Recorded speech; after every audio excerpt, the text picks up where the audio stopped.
What's up, Daryl and Warner? This is the Swolverine, the effing machine, Mr. GMSI himself, Brian Cage. I mean, who better? You already know the answer to that question. And if you don't, that is nobody.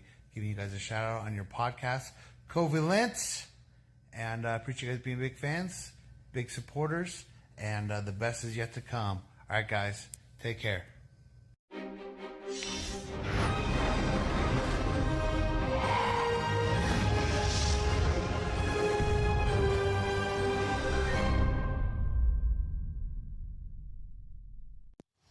Hey, Daryl and Warner. I just want to say thank you so much for being a fan and watching NWA and being super supportive of that. Hey, everybody, this is Camille Brickhouse, and you're listening to Covalent TV.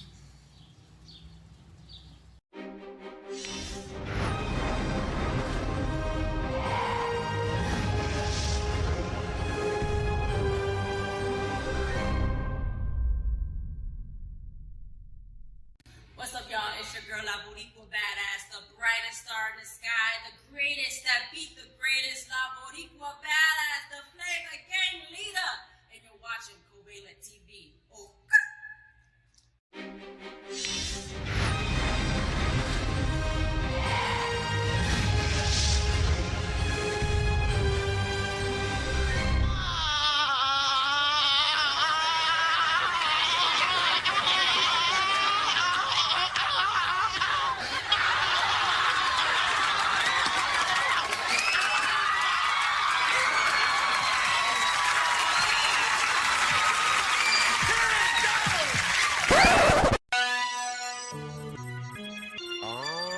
Here it goes.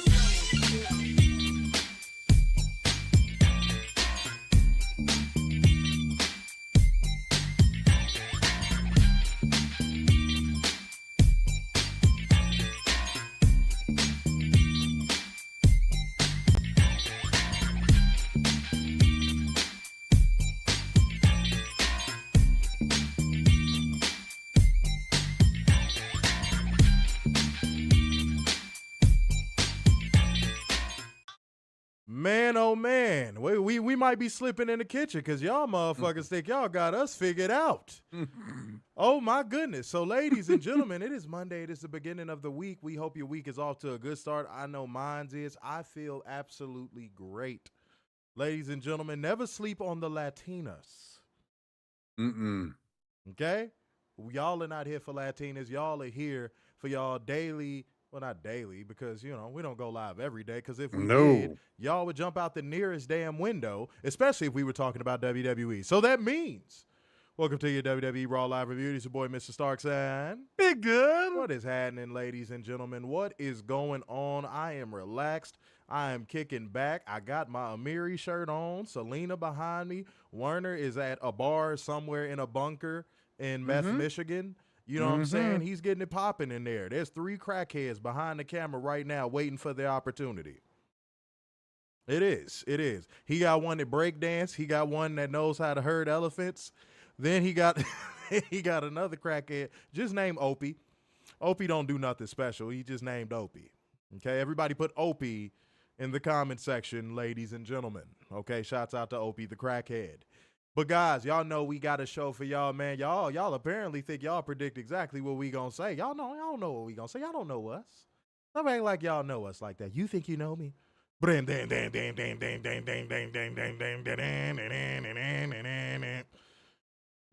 Day. Yeah, there you go. This little white of mine, I'm gonna let it shine, Werner said.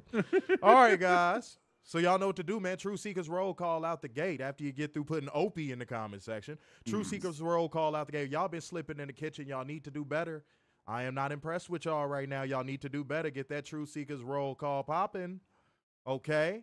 You know what I'm saying? I'm looking good in this shirt right now. You know what I'm saying? Any new recruits? God damn it. If you watch a Covalent TV, you like wrestling, B Hotches, you know where I am. Okay? I'm scenically located wherever I am. So that's all you need to know. Yes, Obi Trice, real name, no gimmicks. Yes, absolutely. Seer nerd. Yes. Shouts out to you. That's a good reference. Sometimes y'all references be kind of ass, Werner. But for the most part, all of our truth seekers, y'all rock it out. Keep doing that. And be a part of that like gang, comment gang, share gang, and donation gang. You know why? Because we just fucking deserve it. If you don't think we deserve it, then click off of our show. We don't want you here. Because we know we work hard. We know we give a great fucking show. We know we are honest and we keep it real. Not real. We keep it real. That's another thing y'all can put in the comment section quick, fast, and in a hurry for me. Real. If you smell what meth Michigan is cooking in Werner's case. All right? They're cooking meth, basically. No, we're not. You are. The whole state is. No, we're not. That's it. And people getting all mad because I'm talking about New York. I have given Michigan the business for the past 2 years, and people got all mad about goddamn New York. Oh, my God. But shouts out to everything surrounding New York. Hi, how you doing? All right. Real. Yes, I see a lot of different spellings, and I love it. I love to see all of the different spellings. Everyone has their own freedom of expression in the Truth Seekers, okay? I see the motherfucker just put a Rhea. That's right. Mm-hmm. That's right. That counts too, okay? All right. Much love, ladies and gentlemen. I see y'all. Why are these comments coming in so slow on fucking YouTube? Seems like YouTube is slower than the other one. You know what I'm saying? Robin213, I see you in the building saying you stand with us. Okay, much love. Appreciate that. New commenter? No. Robin213's been in here, you know what I'm saying? Shouts out to the 213, you know what I'm saying? If you are actually from the 213, you know, some people just be putting numbers in there for drone identifiers. Uh-oh. That's true. Uh-oh. So that's very true. We can't be sure, so we got to be sure. Are you really from the 213? All right. But much love to everybody in the house tonight. We have a job to do, though, so we can't stay talking to y'all for too long at the beginning. Ladies and gentlemen, we got to bring you beautiful people the news, whole one special, accountable, and bring you facts, data, and statistics as we go, because that is just what we do here. And you know what? I got a what we not going to do tonight. I got one. Just one. But I got one. Okay, ladies and gentlemen, and I can't wait to get to that because the audacity. The absolute audacity of what's going on here. I can't wait to talk about it, man. So let's not delay y'all any further. Let's go ahead and get into 10 news. Let go. A lot of releases happening in Stardom over the weekend. Yo, pause. What the fuck? Hold on. What? Oh my God. You gotta give that a little bit more context. A lot of releases happening this weekend? Yeah, a lot of releases happening in Stardom over the weekend. Oh, I ain't hit the Stardom part. Okay, I'm like, a lot of releases happening? All right. Yeah. I was going to say good. A lot of releases happening in Stardom. That's the wrestling company. That's still kind of pause, but okay. All right. Go ahead. So we have a Thekla as a free agent. Tam Nagano allegedly retired. Oh, yeah, okay. And the longest reigning IWGP Women's Champion, Yu Iwatani. Oh my fucking God, Werner. I know. I try. You don't though. I do try. You actually don't though. That's all right. We appreciate it anyway.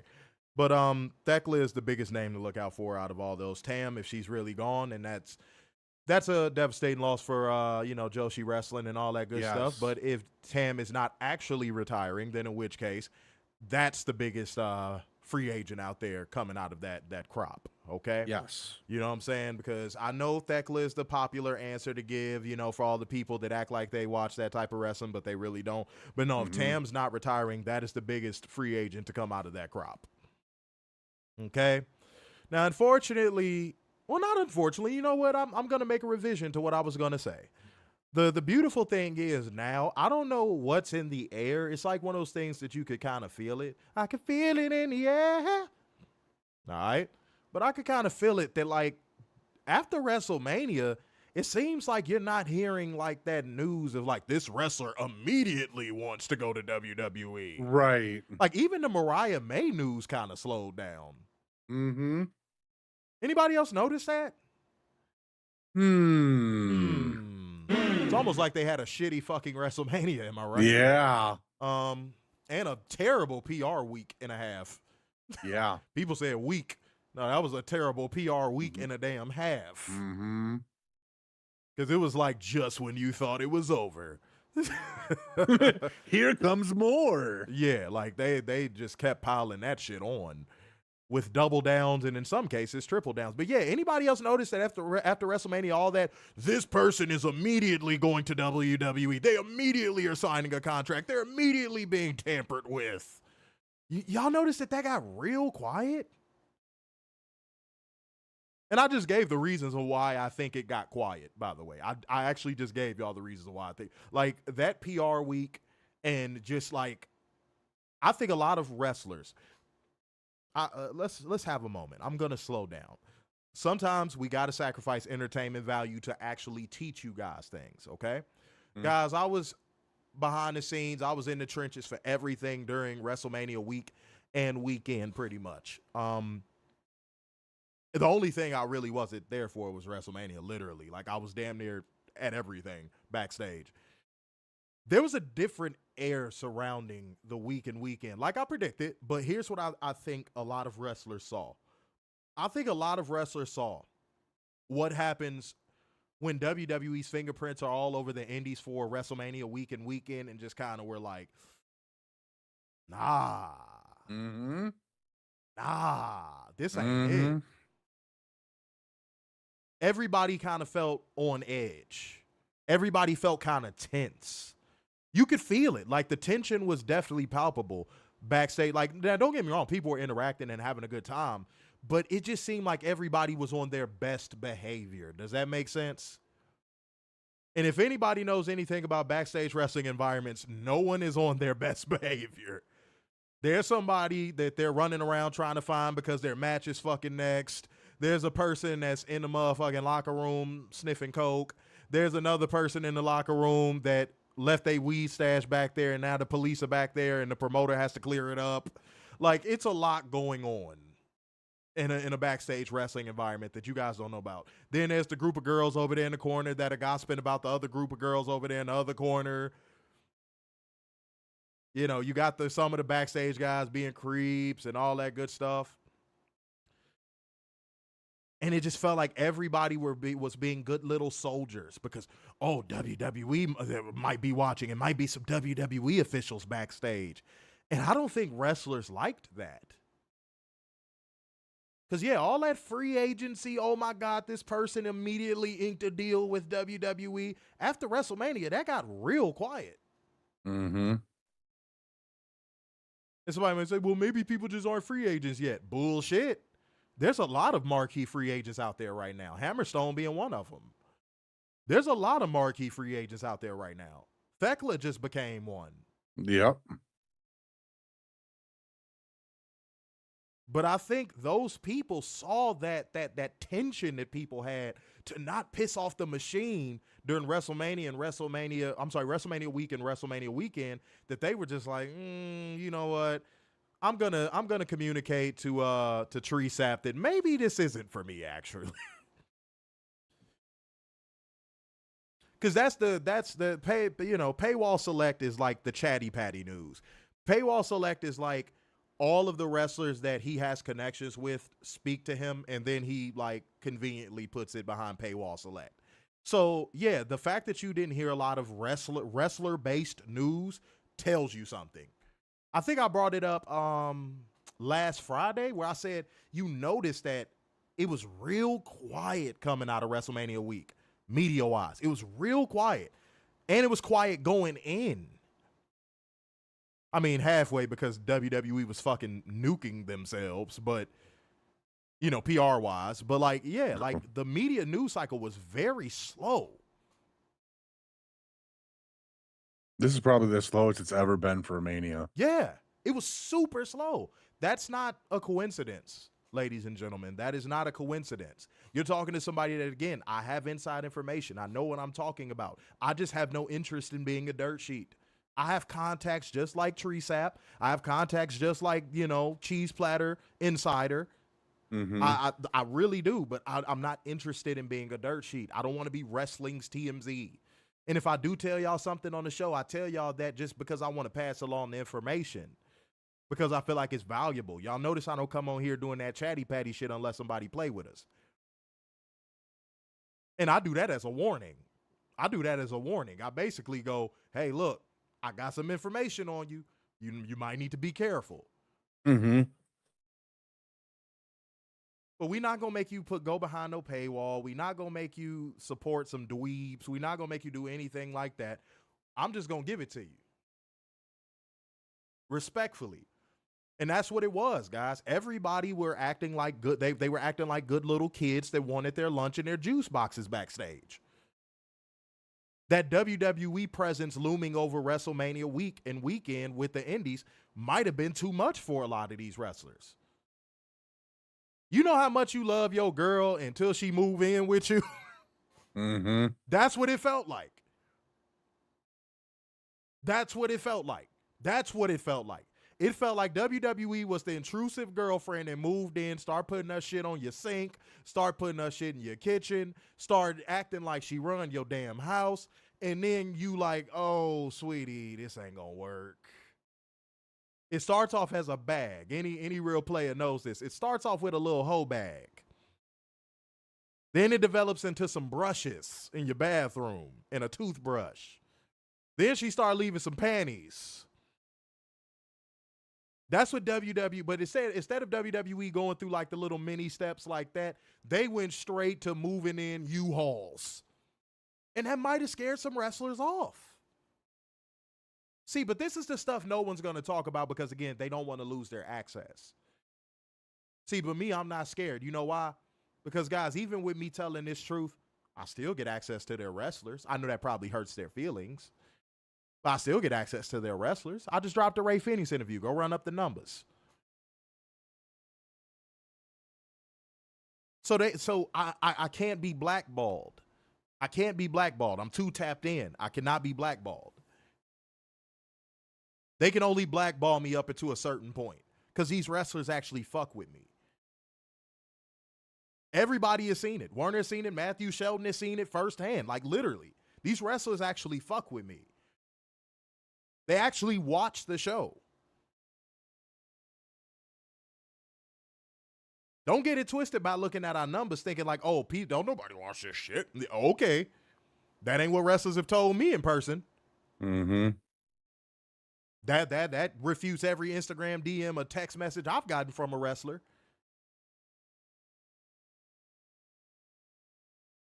So what are we doing here? But WWE, y'all gotta lift y'all hand up off the indies, bro. We knew it was gonna be a failure, but now it's gonna fail faster than me and Warner thought possible because now all of these wrestlers are feeling like y'all are crowding them. Because even Paywall Select with their wrestler chatty patty news, even that's not coming out. So what y'all gonna do? It's y'all move on the chessboard now. And I don't even think y'all playing chess, but I'll be nice. Tonight, I'll be nice. It's y'all move on the chessboard. The wrestlers are basically going, okay, I didn't want you to move in this fast. What are y'all going to do now? What are y'all going to do now?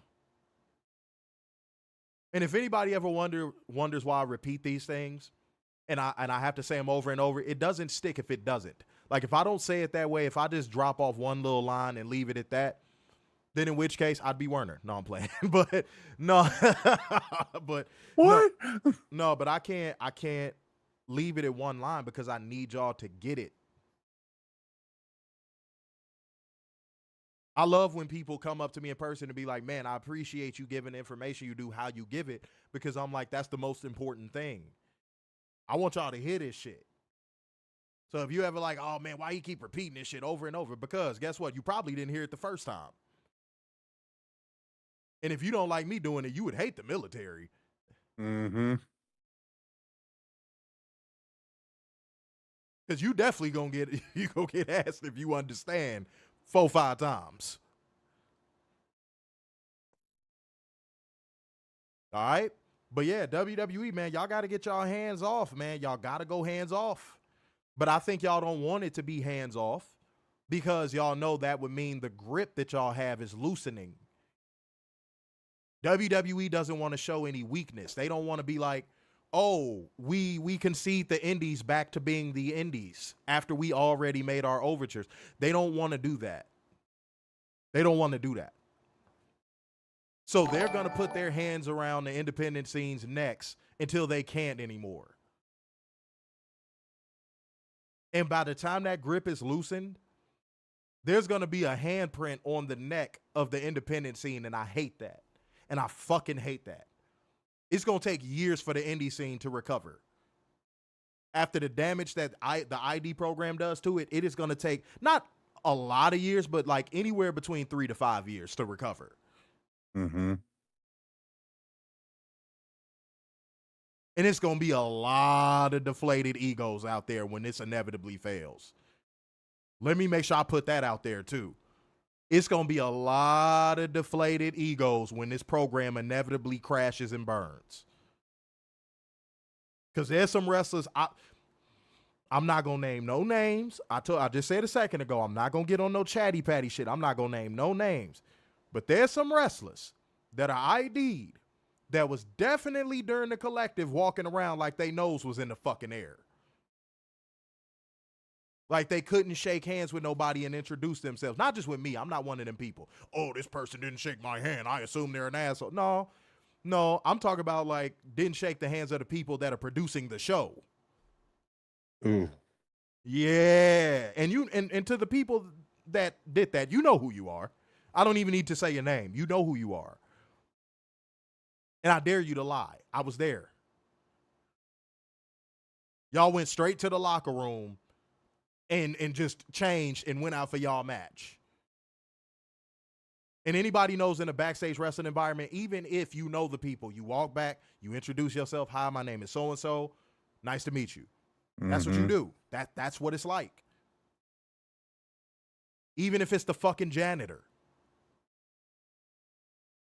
Just common courtesy. That's it. For the love of God. If Natalya is not fucking above it, you ID motherfuckers definitely are not. Right. Because that's what pissed me off about it. If Natalya is not above it, y'all are not. So yeah, that ID program, that's going to deflate some people's egos when that bad boy goes pop. And I can't wait for it to go pop because I want the indies to be the indies again. Yeah, WWE free. Respectfully. Cairo's objective came through with the 2 Schmackaroo donation, said, what up? Kicking it off. Keep up the good work. Appreciate you, man. And keep the super chats rolling in, ladies and gentlemen. Keep the super chats rolling in. Again, they go back to you guys. You know what? I officially said I'm doing it now to myself. I said, man, I'm not going to set it in stone just yet because I got to see y'all come through on the donation front heavy like y'all been doing. But yeah, man, I'm going to definitely end up doing something for Texas, man. All in Texas. It just really depends on how y'all shake things out. Might have another Covalent TV turn up, man. It's gonna be hot. It's gonna be fire. All right. And again, if you think I need your money, I will literally show you the shirt I have on, and you will be like, "Oh yeah, he doesn't." Okay, I'm okay. I'm doing just fine. All right. Much love. Said, wait, hold on. I'm gonna read a couple comments. I'm not gonna read a lot. I'm gonna read a couple comments. Yeah, no, it's just common courtesy. Yeah, it's definitely just common courtesy. Did AEW sold out Arena Mexico? Werner, sorry for skipping. Just have to put it out here. Did you have that for news at all? No, we talked about the free agency. Okay. Yeah. All right, so I think I have an idea who you're referring to. I would name drop on the chat, but I think I know. Yeah, don't do that. That's not how we get down. Let's not do that. Yeah. Let's not do that. All right, let me be the example. Again, I'm not gonna name no names. Nobody in the comment section should either. Don't start listing a whole bunch of people expecting me to say who, because I'm not going to. So Carmen will get those people. Right. Carmen knows who it is. Right. Let's not do that. Let's not be fucking petty. All right. Marlo said manners and respect goes a long way. Yeah, man. And again, if Natalya's not above it, I don't know what the fuck these other people, these ID motherfuckers think they are. I just don't. I thought that was so weird. I mean, they ran to the locker room. I'm like, the hell is that about? And one person is on NXT and didn't do it. One person is on NXT and didn't do it. Why are these ID motherfuckers walking around with their noses in the air? Like, what the hell? No, I can say her name because she was a sweetheart. I can say her name too. Carmen Petravic was very nice to me. Very nice to me.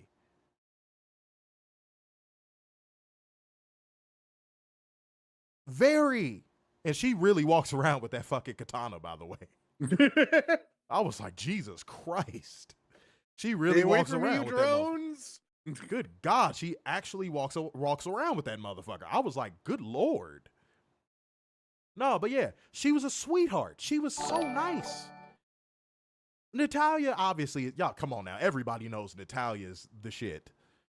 She asked me, she like, when you gonna come down to the dungeon? I said, we gonna get that sorted. We gonna get that sorted. I'm not coming down there in the middle of no damn June and no damn Tampa. Oh, no. Fuck that. I'm not going to ruin a good 4 pairs of clothes. It's just not going to happen. Okay? Fuck that. Man, I ain't never sweat so much. Hell no. Absolutely not. I would have to wear velour everything down there. All of my fabric would have to be breathable. The fuck? No, Carmen's a sweetheart. Yeah, no, she was absolutely sweet. Yeah. Weekly Steel Chair came through with the £5, saying no matter who you are, respect is earned. So show it in the right way. If you don't, then you'll never succeed in life. Work ethic, manners, and respect. Okay, Weekly Steel Chair. I feel that. Mm-hmm. I want to address something real quick. So, nah, I'm going to wait. Weekly Steel Chair, we'll get to it. I'm going to wait. Respectfully. See what we got. Yeah, no, shouts out to her, man. Shouts out to everybody who has came through with the super chats already. You are appreciated, not tolerated. We actually rock with you heavy. And again, all of this is going towards the next Covalent TV turn up for all in Texas. You know what I'm saying? If you are going to be in Texas, slide on through. I'm going to have the location and all that stuff, obviously, as we get closer. You know, I'm going to be like, hey, pull up, man. Kick it with me. You know what I'm saying? Popping collars. Fuck you mean? We in that bitch. All right? Much love to everybody in the house tonight. But people that I do not want to show any love to, actually, I want to show the utmost disdain towards them. I want to flip them over in the hot sun and then kick them down the road skidding. So, guys, if y'all know what portion of the show is coming up, go ahead and drop that brang tang tang in the comment section. But even if you decide you are not going to because you hate us so much, I'm going to tell your funky ass anyway. It is time for us to hold one special. Accountable. It is time for drone accountability. Let go. This is from Twitter. Oh boy. This is from Adam Jenkins. What type of witness protection name is that? It's a white guy with glasses, by the way. I just want to throw that out there. That's a fake ass name. That's a fake ass person. God damn these AI accounts. What the hell? Adam says, and I quote, Adam Pearce on vacation and Nick Aldis is in charge. Why not have the true final boss be in charge? You know, the Johnson that actually shows up. She's quite hot. Hashtag WWE Raw. This is the type of shit, the fucking mood I'm in tonight, man. Suck my dick. What is that? Like, what? Dumbass. Why your drone accountability is always so exhausting? Like, that's just exhausting. It's yeah, like it is. Like, drones, like, dude, that corny sector of drones, oh my God. They're unbearable. The corny sector, the corn-billion sector of drones is the worst, homie. Mm-hmm. Because they're so proud to be fucking corny. Like, it is just, I don't get it, bro.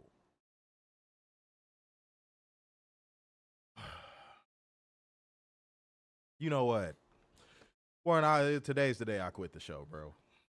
Oh, okay. Well, you know. Let's see how it does without me. Okay. But I mean, we haven't hit 25 yet, so I mean, I figure we're done for now. Yeah, well, you know, we got to cure racism one like at a time. Mm-hmm. Hit the like button. Please give us a reason tonight. If these likes don't get up to 25, I ain't even gonna say that. I'm just gonna click it off. Yeah. Click. The fuck you mean? Y'all remember how the TV used to sound when you cut it off back in the day and you heard the little static rattle? That's what y'all gonna hear with how fast I click this shit off.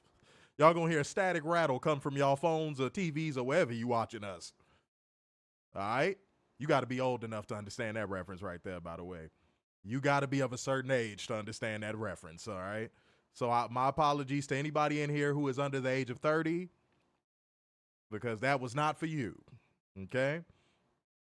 Yeah, y'all better hit that like button. Yeah, man. Mm-hmm. Oh, stop the presses. Hold on. Look, guys, I told y'all I'm not going to be reading as many comments. I've said this a while ago. And, you know, super chats are going to take priority. But I got to read that one because, dog, I have literally seen this with my own eyes. It is a dude that comes to every show, WWE and specifically TNA, if I'm not mistaken. He wears like a scientist little outfit, right?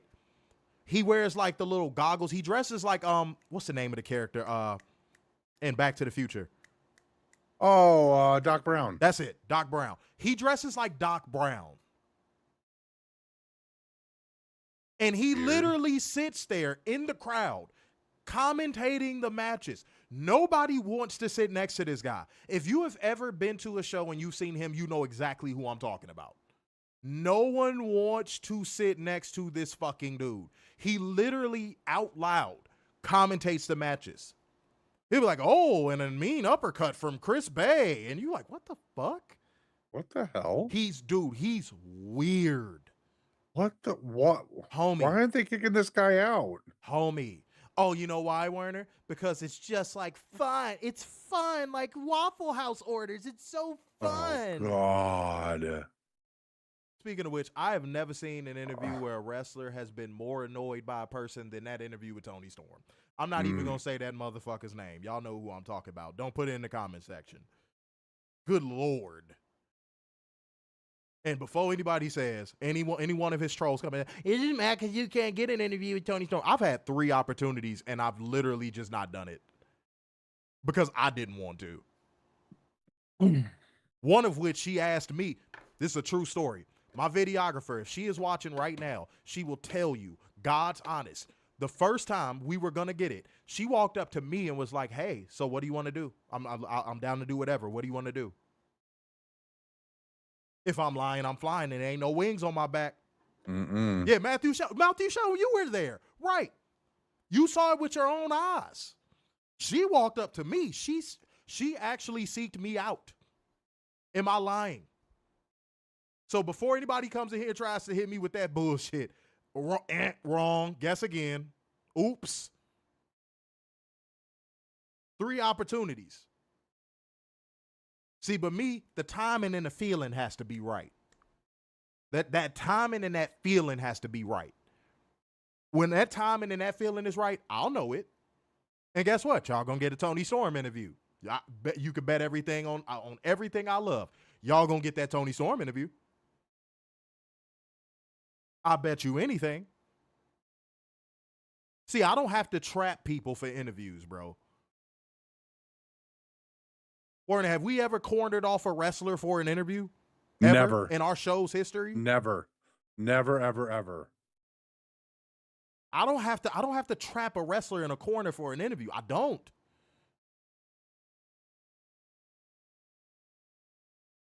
So yeah, before anybody come in and say, oh, you're hating from outside the club, motherfucker. Not only have I been in the club, I own the club.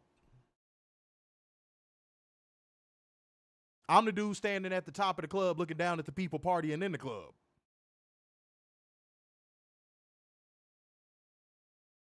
And at Wale Mania, in that case, literally, I got videos for proof. So don't do that hate from outside the club shit with me, because you can't do that. That gimmick is not going to work. Go ahead and toss that one out the window. I probably kicked it around your favorite wrestler, smoked weed with him, had a drink with him. Boy, you better ask around. And in WrestleMania's case, pop bottles with him, dance in a cabana with him, jump in the pool with him. Because that's the first thing people go to in this society. Oh, you criticize something. Oh, you're hating. On what? On what? What is there to hate? What, hating not looking like a fucking Ninja Turtle with a goofy coon-ass smile on my face all the time? What am I hating on? So let me just go ahead and silence that right now. For anybody watching this stream This is going to be like, oh, you're the fun police. You're hating. No, I'm actually just the best at what I fucking do. And if you even gave me half of the resources that these cornballs get, I would take it way further than them.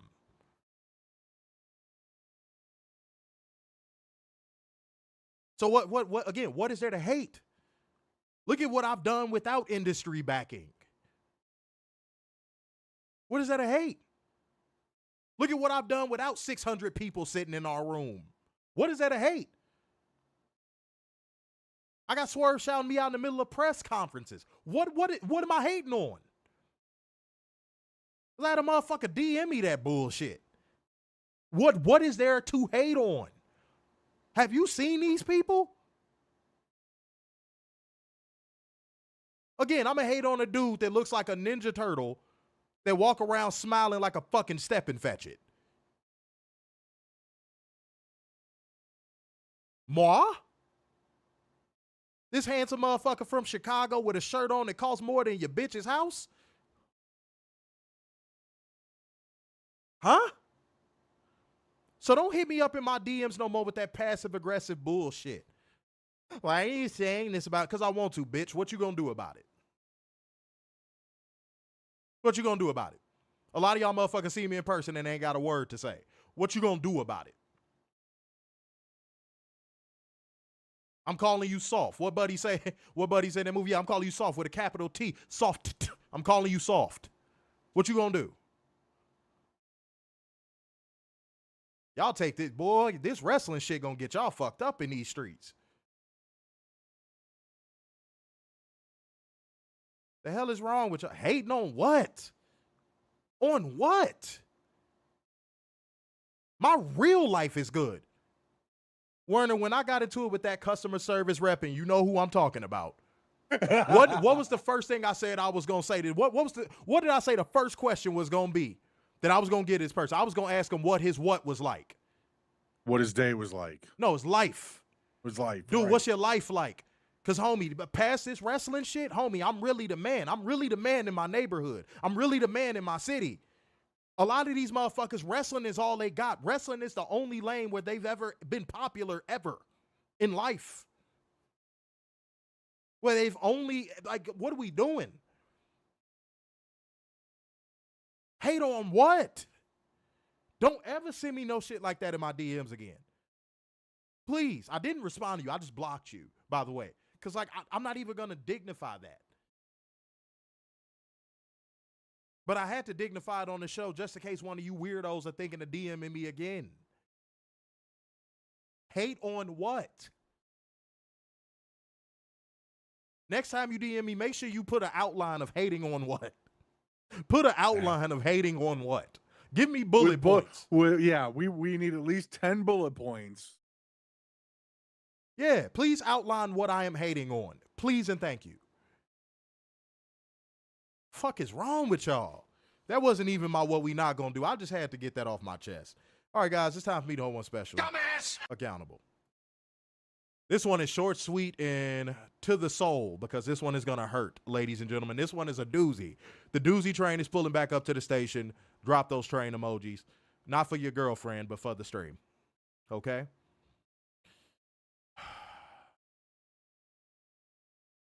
I don't even want to read it. It's short and I still don't want to read it. Oh boy. Warner, brace yourself. Without even skipping ahead. This ain't even really skipping ahead because I'm not even saying what's happening. This one comes from screen name Zashy120. And it is a picture of Logan Paul and Jay Uso standing in the ring. Oh, God. And Zashy would put Stone Cold versus The Rock type of vibes. They weren't even alive, probably.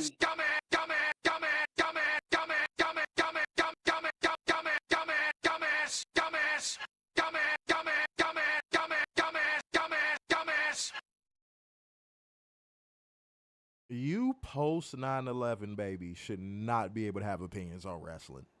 No. Like dead ass. I'm being so serious. I'm being so serious. I'm being like deathly serious. You post 9/11 babies do not need to have opinions on wrestling. Like, seriously, somebody needs to take y'all accounts from y'all. Like, y'all just don't need to talk. I think I've said something similar to this before, but I don't think I've ever flat out said it. If you were born after 9/11, get off the fucking internet talking about wrestling from a specific era before your time. Mm-hmm.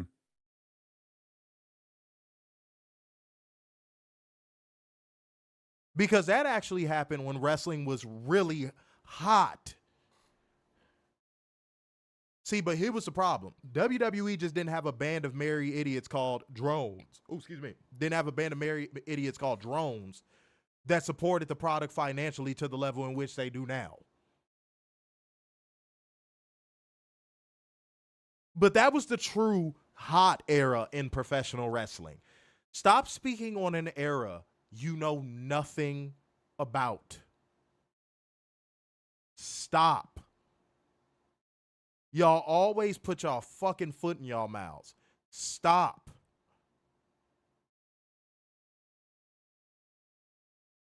I think y'all were born with y'all lips tethered to y'all assholes. That's why shit just keeps coming out your mouth.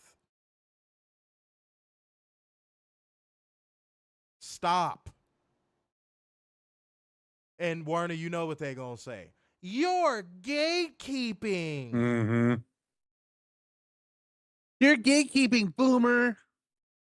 How am I gatekeeping something that I was alive for? Right. Oops. How am I gatekeeping something that I actually saw and lived? Only in pro wrestling, when you call out somebody talking about something they don't know about, can you be called a gatekeeper. You don't see this in music. When somebody that grew up during, the disco era talks to you about disco and what Studio 54 was like, you just listen. When you deal with somebody that, they grew up in the 80s era of music and they talk about what Michael Jackson and Prince was like in concert, do you tell them, oh, they're gatekeeping because, oh, I got a right to talk about it because I saw YouTube clips? No, that's not the same thing. That's not gatekeeping. You're trying to correct someone who was actually there and lived it. You want to know what's actually gatekeeping? Utilizing the word gatekeeping as an ad hominem towards people more knowledgeable than you. That's gatekeeping. That's the literal definition of gatekeeping. Using the word gatekeeper as an ad hominem towards people that have lived more life than you. That's gatekeeping, dummy. Now watch this be the moment the fucking stream go off, because now we are really cooking on some truth about these motherfuckers. Watch this be the moment.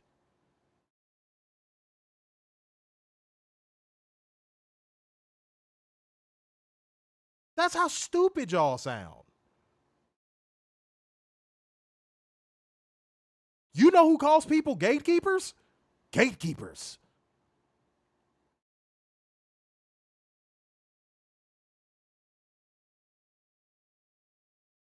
That the word gatekeeper is truly one of those takes one to know one type of words.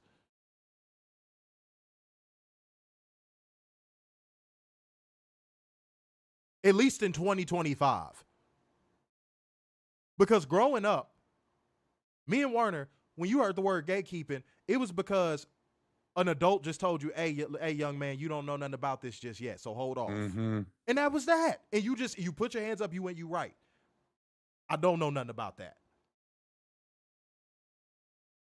Only in 2025 can the word gatekeeper turn into an ad hominem about people who have lived more life than them.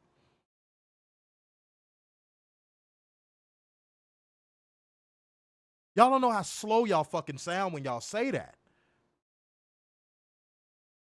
Good Lord.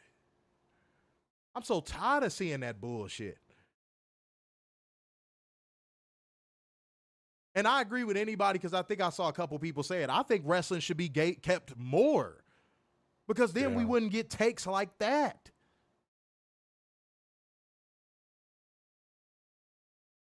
Come on, man. What are we doing here? But like gang, comment gang, share gang, donation gang. Shouts out to anybody that has already sent through a super chat. If you sent through a Cash App, please let me know so I can shout you out.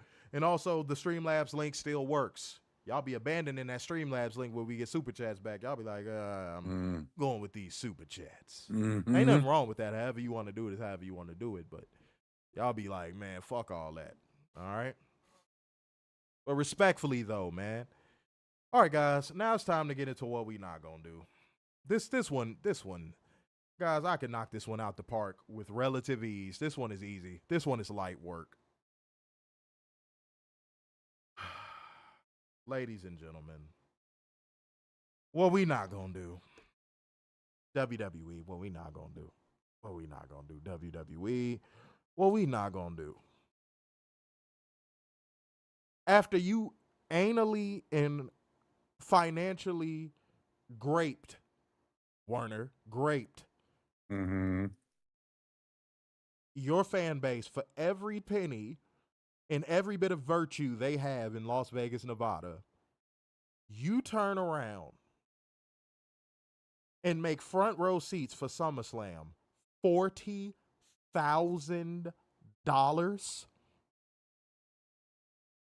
$40,000.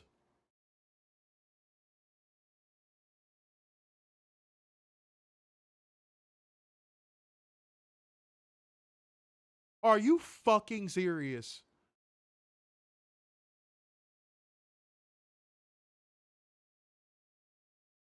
Like, I'm never at a loss for words, ladies and gentlemen.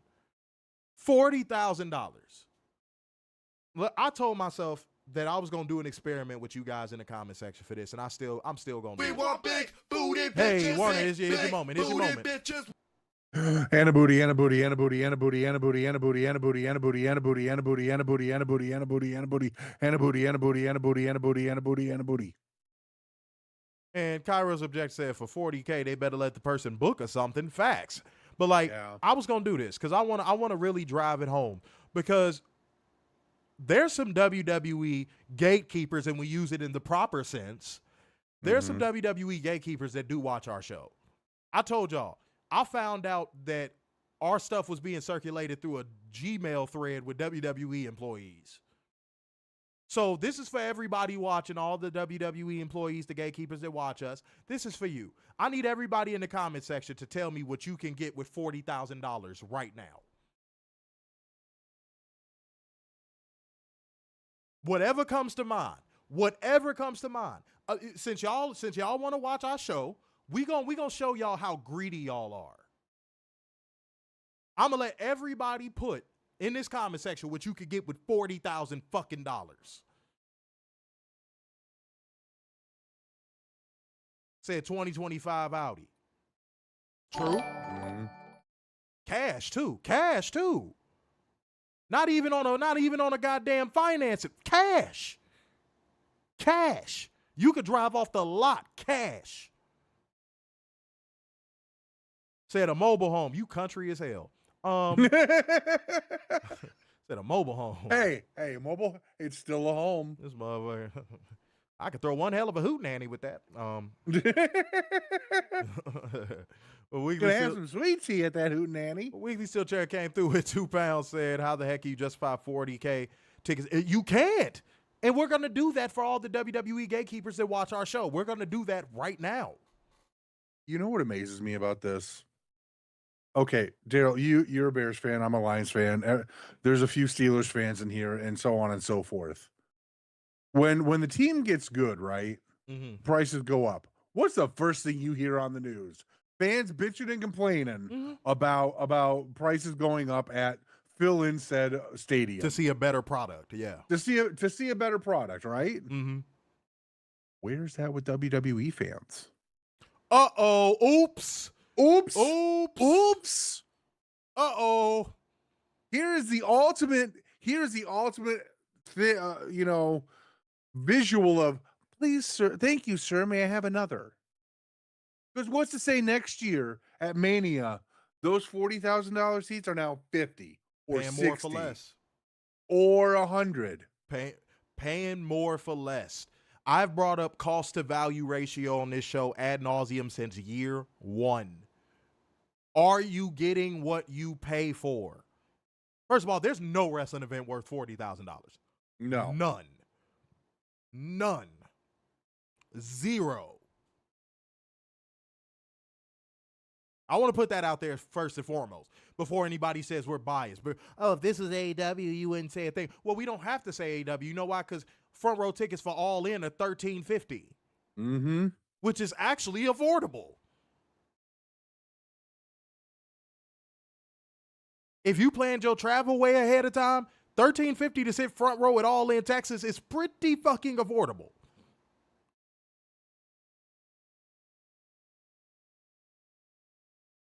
But let me read a few more, Warner. That was a good take right there, though. Hold on. This is what you get for $40,000 from WWE. Premium front row seating. In-ring photo op at SummerSlam. Dude, stop 1 second. You could put all that fancy fucking corporate lingo on it all the fuck you want. Talk about some premium. Motherfucker, we ain't at a gas station. You could put all that fancy ass little razzle-dazzle lingo on it you fucking want. Who do you think you fooling, WWE? Who do you think? Well, I know who you fooling. You fooling the idiots that support your whack-ass company. But like, dude, premium. What's premium about it? I don't know. Does Liv Morgan come out and sit on my lap mid-show? For $40K, it should. Shit, for $40K, she better move something. Yeah, exactly. Hey, $40K, she better move something. And if you know what I mean by move something, you know what I mean. If you know, you know. $40,000, girl, this Versace, you better move something. Shit. The fuck? But finish it out. All right, so the in-ring photo op at SummerSlam. Private transportation to events. They didn't delve into this. But an elite welcome event. If you don't suck my dick from the back. Say that again. Elite welcome event. Elite welcome event? Yes. You could go to the fieriest part of fucking hell. Elite welcome event?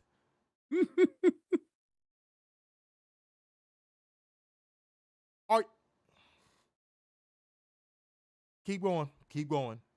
Private section at an all-inclusive pre-show hospitality with superstar appearances by Kevin Nash and more.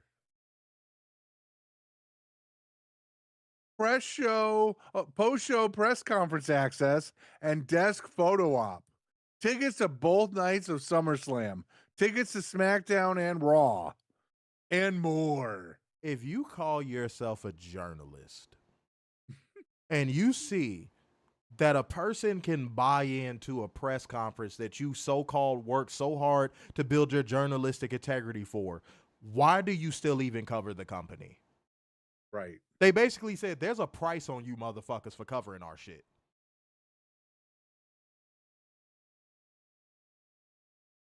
Seriously?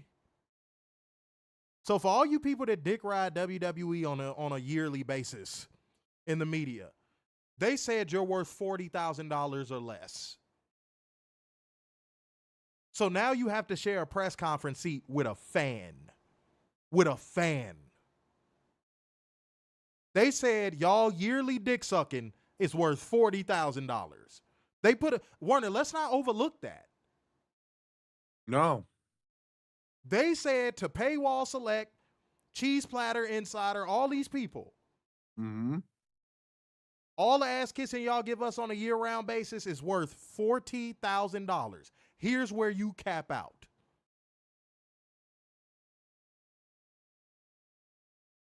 Wow. Couldn't be me, Warner. Couldn't be me, bro. Couldn't be me. Wow. I think that y'all gonna overlook that one little tidbit. that I just said. I think y'all are going to really overlook that. That goes back to why I said what I said earlier. Why I said that's why I repeat stuff on the show. Because I think y'all need to be saying, this is the stuff y'all need to be saying to these people. WWE thinks your presence is worth $40,000.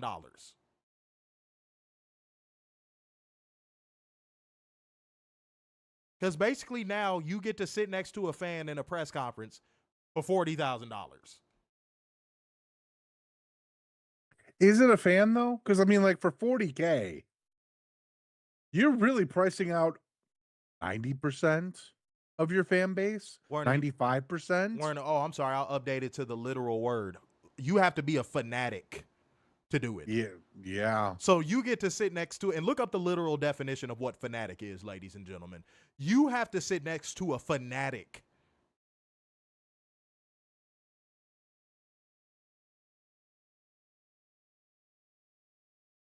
Y'all do all that year-round verbal blowjob.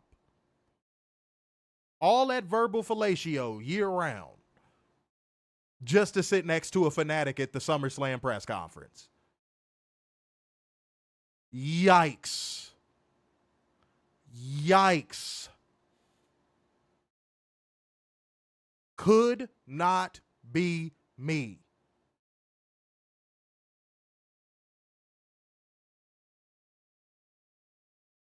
Oh boy.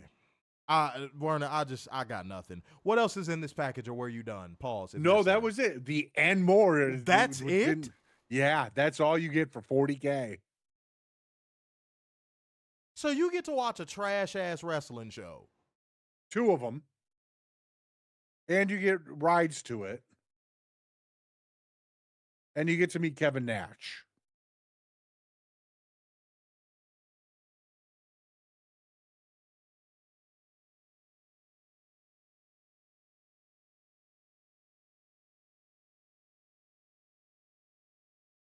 Werner, the great pissing tour of WWE continues, sir. I agree. But like, and here's another thing. I know why they're doing this, because they're not doing house shows anymore. If you guys notice when we're coming to this town, it's for Raw or SmackDown. They're not doing house shows, so they're losing their money from house shows and just charging you through the nose on pay-per-views to go to those. It's terrible.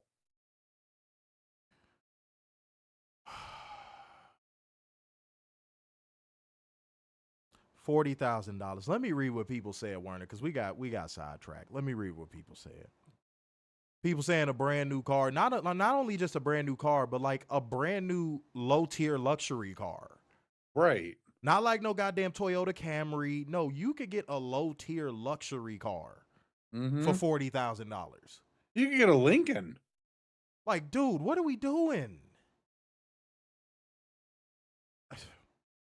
Jay said I could buy a tattoo shop. You could definitely buy a storefront for $40K. Right. Oh, easily. Like, bro. People saying pay off my college debt. Said a small house. Said pay off some tuition. You could definitely get some land for $40K. Yep. Dude, it's disgusting.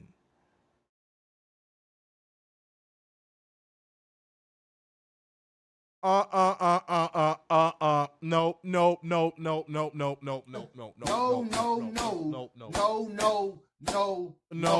We not gonna make excuses for no monopoly, dog. No. TKO made WWE more expensive. No. See, that's what we not gonna do. No. If a woman wants to have sex with you and she says, hey, stick it inside me, is that consent? I would think. Okay, so let's utilize that same logic.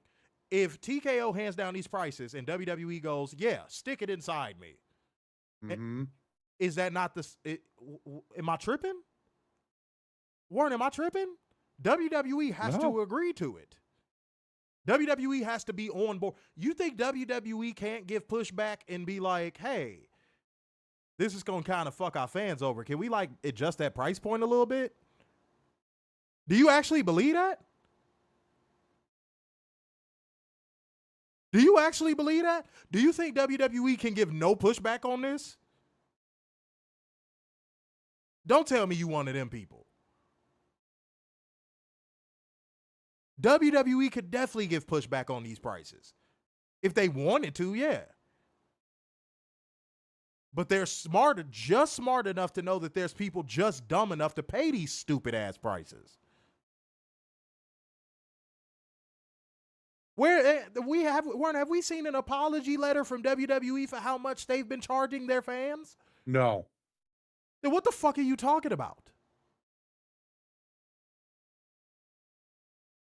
No, I'm not. No, we ain't gonna be monopoly apologist. Fuck out of here. Why do people always make excuses for WWE? It's not WWE's fault. It's this person's fault. It's not WWE's fault. It's that person's fault. It can never just be WWE. Like with how bad the product is booked, it can never just be Triple H. It's WWE. No, it's Triple H. People stop just short of saying the reason why the product is bad is because of Triple H. Y'all gotta stop, dude. Like, that shit has to stop.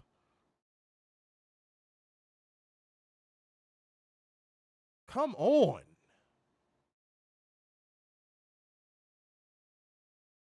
Whoa. Said TKO can only suggest, I believe they can't enforce. That's what I just said.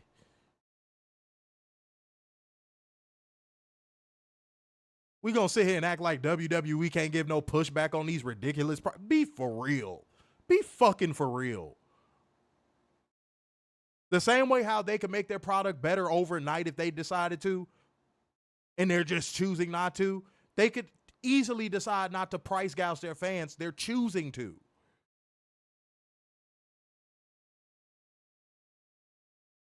What planet do y'all be on when y'all be dick riding WWE?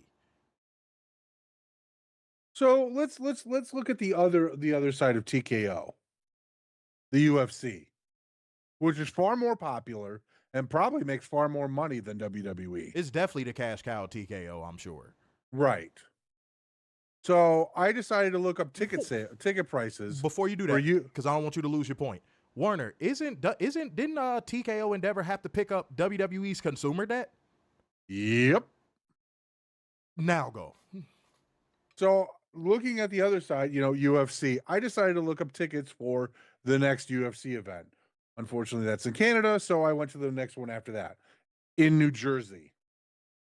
You want to take a wild stab at how much the most expensive ticket is for the UFC? I don't know what, $1,300, $1,400, $2,500. Oh, okay, that ain't too far. That's still manageable, right? Yeah. Yeah, if you make decent money, yeah.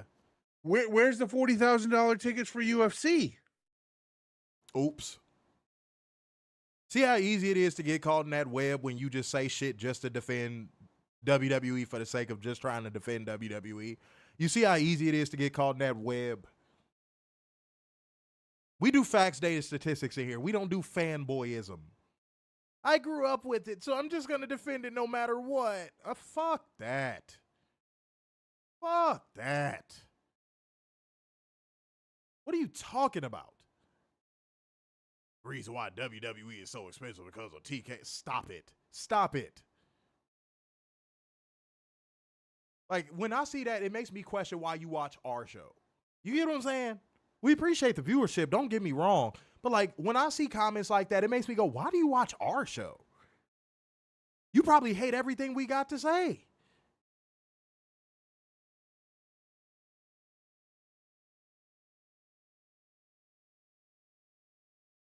That's just so, like, dude, it's so many shows where they'll support and echo that bullshit, and you can watch it and you'll feel better, you won't feel attacked.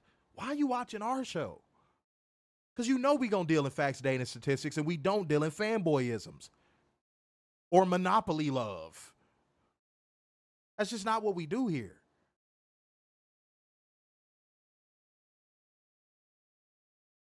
Goodness gracious me.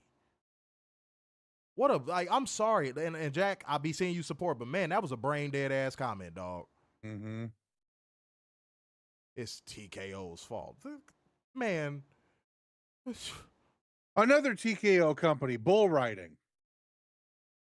PBR. They bought PBR. Guess how much their most expensive ticket is? What, like $800?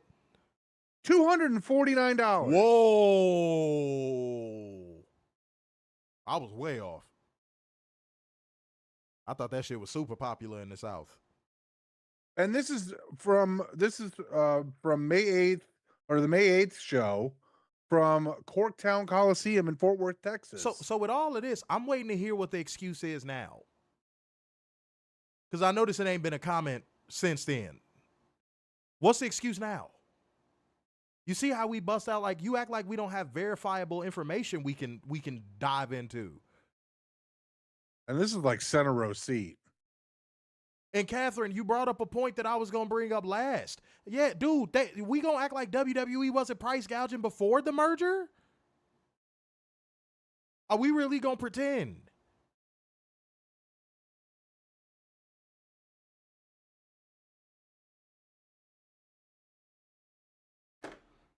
Yeah, boy, man, look. If I was going to court for murder, I would want WWE drones as my defense team. Because I'm telling you right now, I'd want y'all to be my defense attorney. Because, boy, y'all, the excuses y'all will make for this billion-dollar company just absolutely floors me.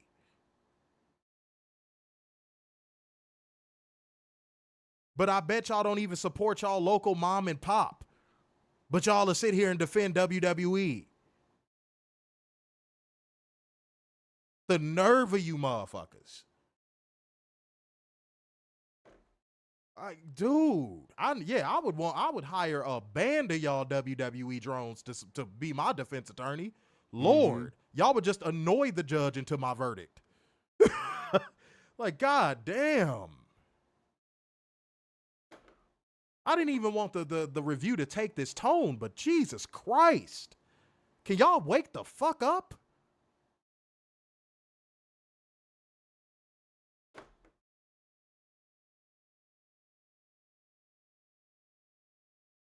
Shit. It ain't like y'all getting paid for this shit either. That's the part that me and Werner both can't understand. Yeah, it ain't like y'all getting paid. Y'all do this for free. And then they turn around and charge you $40,000 to sit at their shows. Man, get that goddamn micropene out y'all mouth.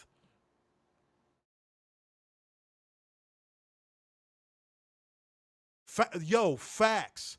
Said dictators are jealous of WWE's fans. Man. Man. You know how many so-called empires, if they could galvanize like how drones galvanize, they'd still be around?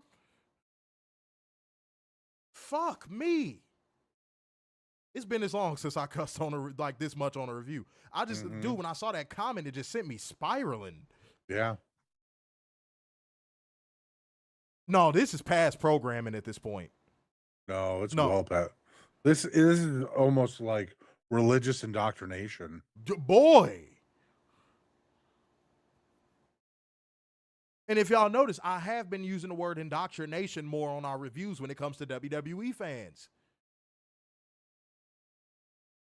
Because indoctrination is irrefutable. Like, when you meet someone who's indoctrinated, like, dude, it's literally like talking to a robot. They have programmed answers for everything. Canned answers for everything. And it's just like they just rattle them off instantly. And that's what WWE fans do. They hit you with these same talking points. None of them would have an original thought if a can of fucking original Pringles hit them in the forehead. Yeah.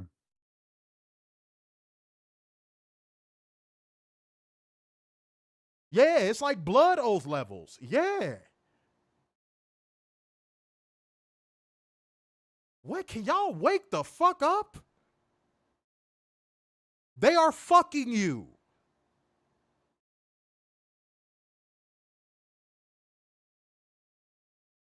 with a peen with razor blades strapped around it. And y'all are just like, yes, more. Please, go further.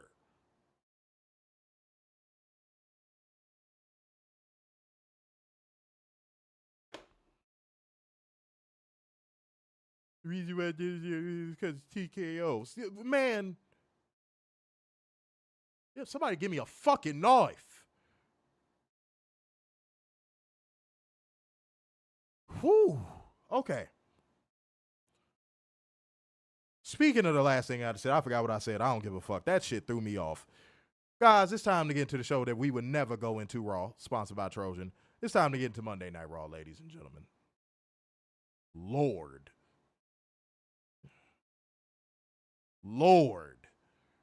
The show opens with commentary welcoming us to the show and Warner's favorite segment of every WWE show, usual montage of talent arriving at the arena, the ones of which that he can't tax because he loves the fact that they show up late.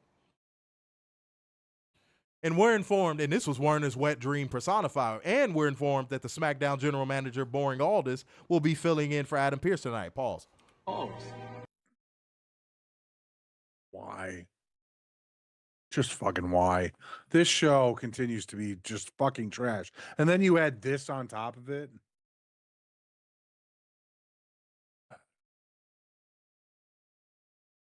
Two days this week, we got to see this guy. 2. And he's going to put us to sleep both times. Pause. I'm only pausing that just because of the context. But, like, yeah. Dude, I feel you. Look, y'all ain't get this to 25 likes. I swear to God, I was going to cut this shit off. Oh, God. Why does anyone want to see all this wrestle? He puts people to sleep. Oh, dude, he is, and dude, he's a prick. I don't know if y'all know that or not. He's a fucking prick. He's a charisma vacuum. Like, I don't know what, like, dead ass. That's one of those very few scenarios where I do go, I don't know what this woman sees in this man. Like, I do not know what Mickey sees in him. Like, I don't know if she just saw, like, a big piece, pause if necessary. I don't know if she saw, like, a big piece of man meat that she can procreate with and didn't see anything else other than that. Because, like, the dude's a boring fucking douchebag. You notice I ain't even say douche. I said the full thing. He's a boring fucking douchebag. Like, I know plenty of people that have had backstage experiences with him. This dude is a piece of shit. Like, he's full of himself. He thinks he's more than what he is. And that's a product of him getting too much too soon in his wrestling career. Because, you know, Dixie Carter had a lady hard on for him. Mm-hmm. But yeah, he's a dude. I've had multiple people tell me that dude is just unbearable backstage. Maybe that's why Triple H likes him so much. Maybe. But yeah, I think with the whole thing with Mickey was just for procreation purposes. Because, like, dude, he has no personality of note. Mm-hmm. And Mickey, if you stop rocking with us because I said it, you just do. Like, I just, dude, I have this on multiple people's good information. People that I trust. You his wife, you supposed to say good things about him. Yeah. The fuck? I'm not, oh, boy. Then we get a recap of the closing segment of Raw last week. Because we don't have enough of that. And then we didn't see it on SmackDown or all over the internet. And then Bron and Paul come out dressed like they're going to a goddamn funeral. And then Seth Rollins comes out dressed like he owns 3 all-male massage parlors. And he loves to give the happy ending. What is this?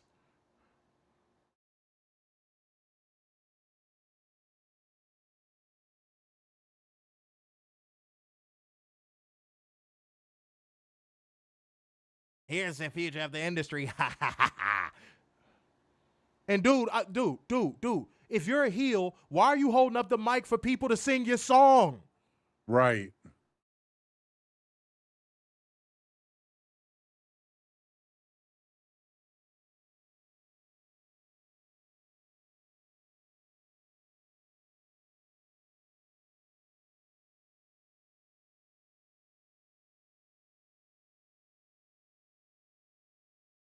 He runs down the list of who the future is not and says, with Paul Heyman to his left and Bron Breakker to his right, the future of the industry runs through him. Dude, you're in your late 30s. Mm-hmm.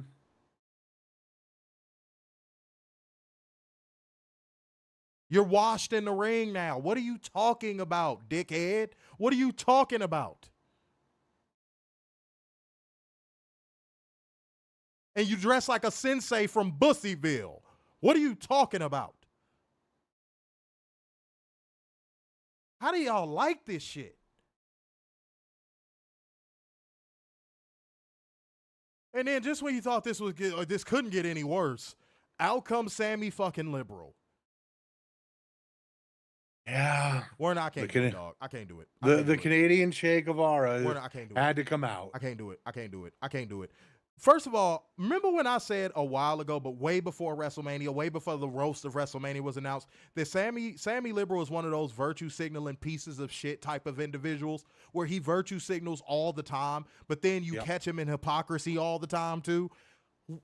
Yep. He literally said at that roast of WrestleMania, I read the transcript, that, oh, people are going to really call me out for even being here. Duh! Why wouldn't they? Do you know how much virtue signaling you fucking do, you fucking dork? You liberal, pussy-ass dork? Duh! God damn. How do y'all support this shit? The people fucking suck. The characters that the people play fucking suck. The product fucking sucks. They're price gouging you to holy hell. Yeah. Why do y'all support this gutter trash? Fuck. Warren, I can't do this promo, dog. Put this one in short. I can't do it, bro. I can't do it. You know what? I was going to point this out. This promo, apparently WWE is on a kick of doing a theme for the year. And that theme is going to be the favor. This whole entire year now is going to be, well, I'm going to give you a favor. I'm going to give you a favor. No, I'm going to give you a favor. No, give me a favor, then I'll give you a favor. How about you just have the circle jerk you want? Exactly. That's what this whole fucking promo was. I'll give you a favor. Don't go up against me. I'll give you a favor and I'll throw you over on SmackDown because that's what really happened. I know we've been friends for 20 years, but I don't care. Go over to SmackDown. Don't join me or anything. Just go over to SmackDown because I own everything on Raw because I have Paul Heyman and I won custody of him and he likes to touch other men. What is the point of having an authority figure on your programming if a wrestler can literally get you a title shot and transfer to another show? It makes no fucking sense. Zero whatsoever. It's just like, when people look at the title and they automatically get a title fucking shot.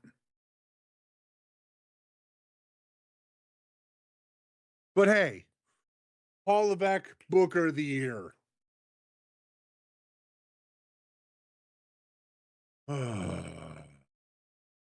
This shit is ass. It's fucking terrible. Oh, you guys are too hard in WWE. Shut up. How about it get better? Yeah, exactly.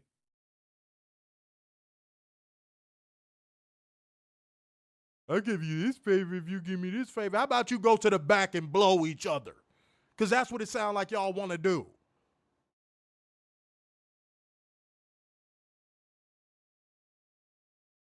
God damn. Why is he so angry about it? I'm not angry. This shit is just ass. Yeah. And it refuses to get better. Dude, I'm going to be calm as fuck when I cut this camera off. I'm good.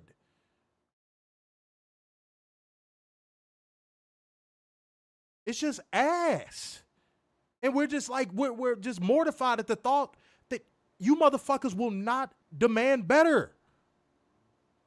We're mortified, if anything, with how bad this shit is. And we're mortified that a 38-year-old thinks that he's the future of the industry. But that's the average age for a rookie in WWE because they got to stay down in NXT for 25 years. While looking like a holistic dick medicine shop owner. That too. Get for And what real. the fuck is the point of Paul? Besides being the de facto authority figure now, apparently. Mr. I can get you a title shot, I can get you this, I can get you that. What can I get you to do what Seth Rollins wants you to do? What's the point? What is the fucking point? And Paul should have just left. And didn't at one point he try to go like, oh, this is nothing like the bloodline. It's nothing like that. It's exactly Bullshit. like that. The only difference is y'all ain't related. Mm-hmm.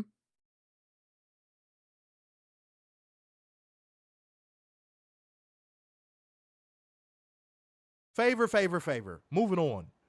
Rhea Ripley makes our entrance to send us to break. We got to go against Roxanne Perez. Guys, this match was actually headed for mini Chico territory, but in typical WWE fashion. Yep. In typical WWE fashion, they found a way to fuck it up. Mm-hmm. Julia would come out there and calls the Dairy Queen.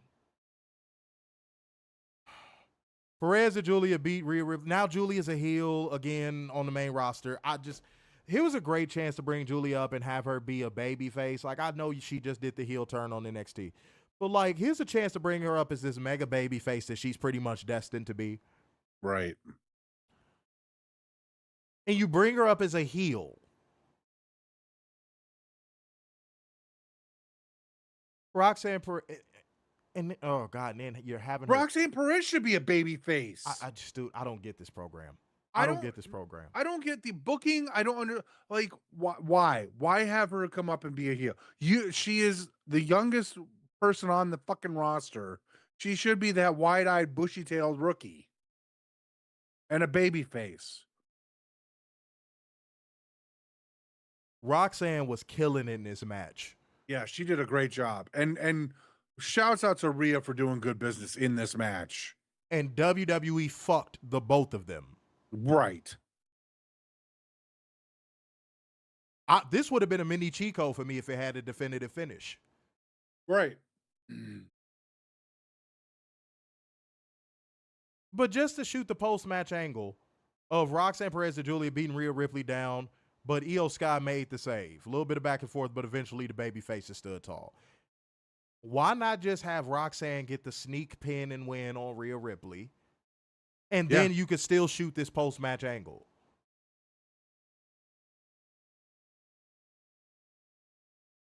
It would have elevated Roxanne.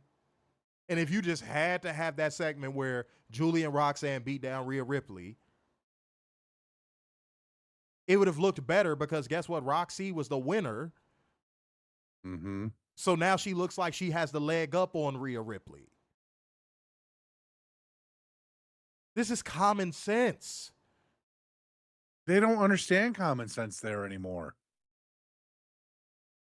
JD Squarehead is back. Congrats to him. I'm glad to see he's back. Yeah, I'm glad he's healthy.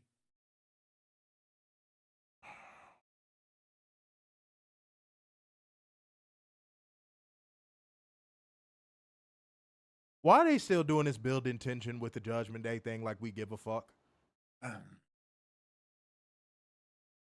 This is gonna be so when it inevitably happens, it's gonna be so underwhelming. Dude, it's gonna be a wet fart.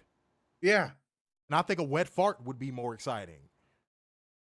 It's gonna immediately. Y'all know that one firework y'all got as a kid that y'all thought it was gonna do something real dope, and then you lit it and it just went, and that was it? That's what that felt like. That's what this Judgment Day payoff feels like. Like, it's like, dude, we've been waiting light years for this payoff. And yeah, agreed.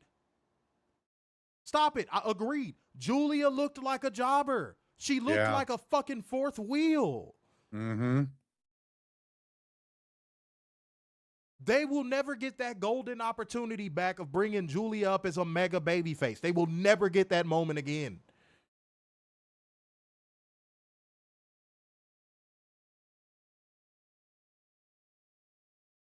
Triple H is clueless at that fucking book.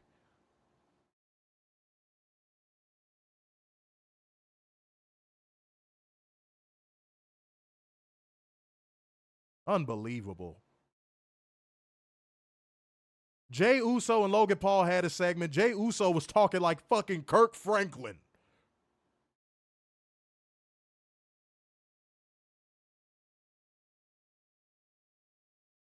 So now Logan Paul and Jay Uso are gonna feud. Who wants this? No one has asked for this. And here's another thing.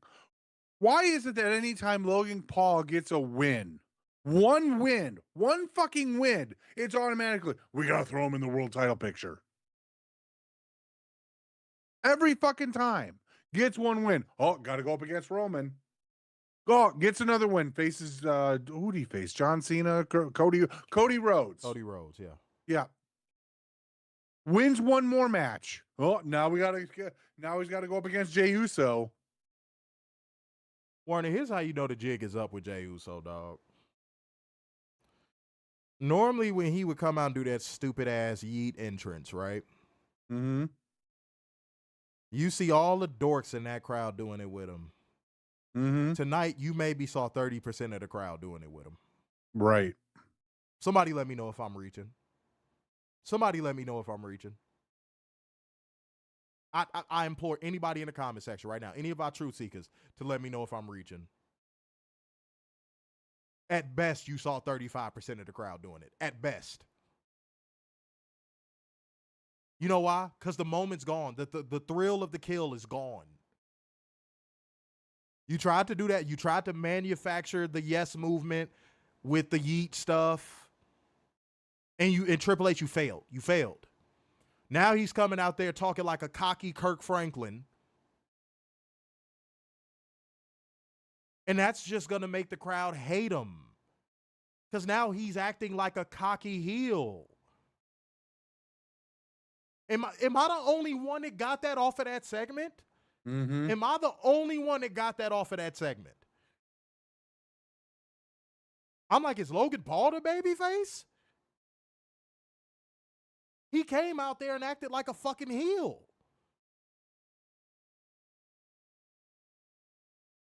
He was dressed like a fucking douche. What?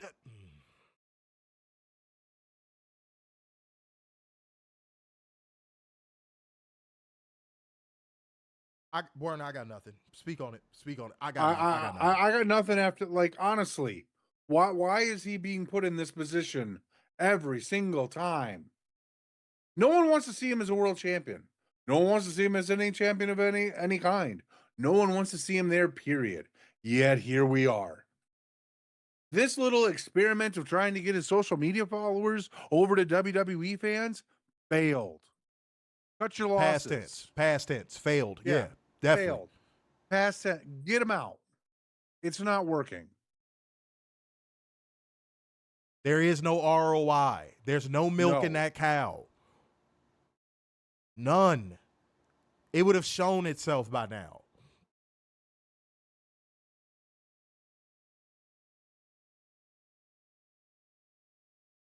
Oh.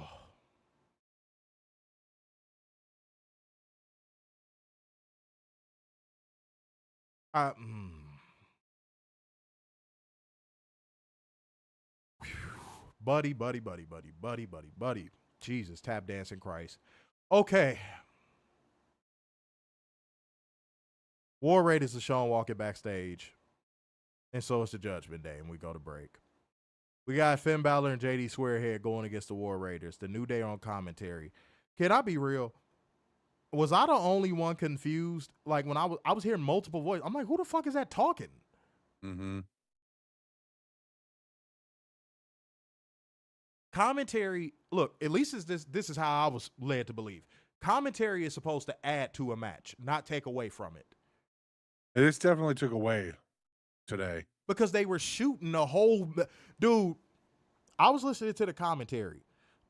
I don't know if, like, one of the New Day, or like both of the New Day have an issue with the War Raiders. But, like, the whole match, they were like, oh, oh, is it because impressive because he's fat? Is it? I'm like, whoa. It felt intentional. Like it felt like a humiliation ritual for the War Raiders or something. Mm-hmm. Because even Pat was saying stuff, but Pat's an unprofessional fucking dork too. But like, I was like, what is this? I couldn't even focus on the match. It felt like a War Raiders fucking humiliation ritual. Man, kiss my ass. Talk about some it's called being heels. When have they been heels this entire heel run? Zero.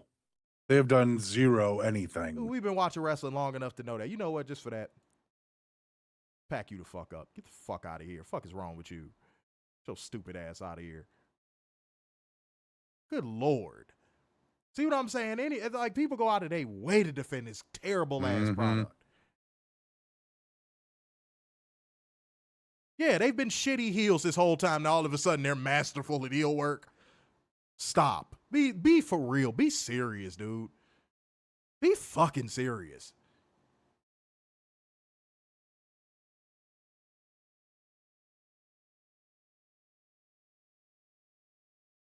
Said the commentary was extremely dreadful. They had no clue what they were doing. Kofi made a lot of comments, but Xavier went in on weight. Yeah, and he was not coming off of it. Like good heel work would have been switching topics and going back and forth on how to insult your opponent. He just kept saying the same shit over and over. Mm-hmm. It was weird. I was like, why is he doing that? It was strange. And I noticed y'all fair walkers only come out the woodworks where we actually analyze something down to the detail.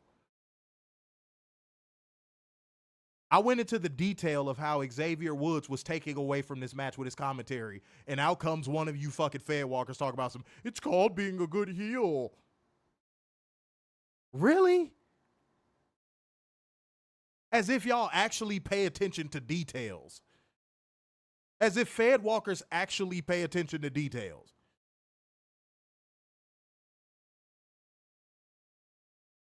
Y'all are the same motherfuckers. Y'all fair walkers are the same people that were wondering why Swerve and Hangman were feuding with each other again. Yeah. Y'all wondered why that segment happened backstage where Swerve said, it was me, it was my fault, it was me. Y'all were having think pieces of trying to figure out why that happened. And then when we bring up details, y'all want to act like we the slow ones. Man, go fuck yourself.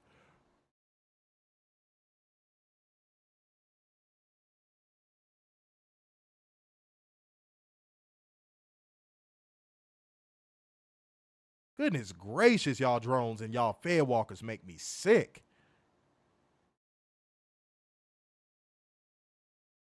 And then you got Michael Chode sitting there. Here's how I knew this was not something that was them being heels. Michael Chode was radio silent while this was happening.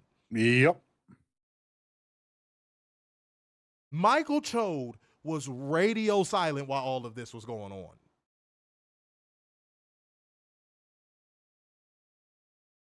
Did he try to go back to calling the match? Nope. He was dead silent.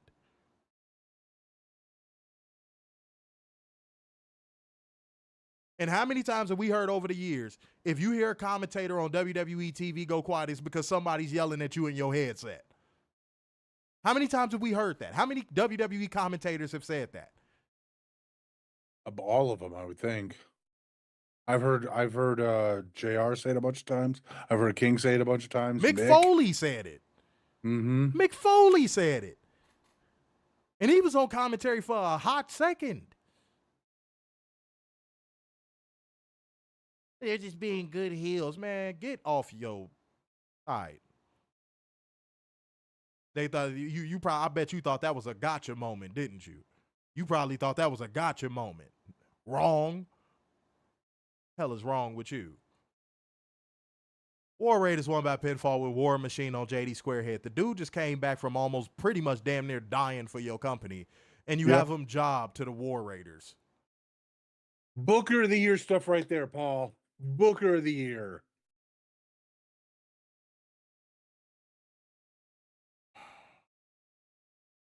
Warren, take the show from here, bro. I can't do it, dog. I can't do it, dog.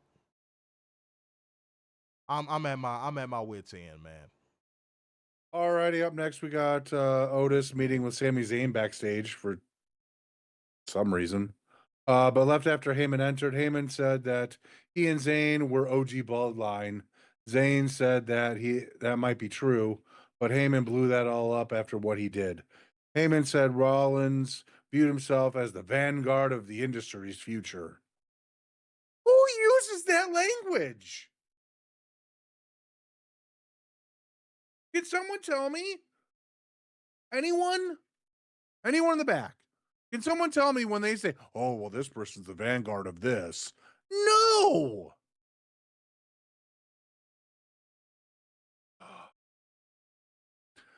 Bron Breakker was his dog at the gate. Breakker was demanding a match with Sami Zayn. They then couldn't say no because Braun was their key to their plans. However, Rollins held Sami in such reverence that if he accepted the trade to SmackDown, he would get a pass. Again, just put Paul Heyman as the GM, for crying out loud.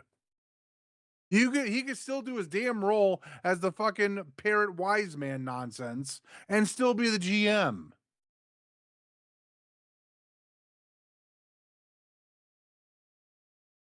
Heyman already spoke to Aldis. If Sami accepted Rollins' offer, he would face the winner of John Cena versus Randy Orton for the title. Heyman urged him to think about this, his future, and his family. He said Zayn could live in the future or die in the past. And we go to break. Back from break, we have to show ESPN baseball insider and Ryan Blaney in the crowd, whoever the hell that is.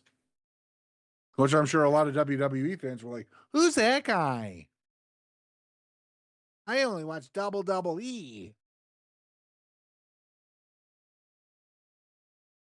There was a video package of Becky Lynch's heel turn last week. They had a ton of fake booing in the footage that did not happen.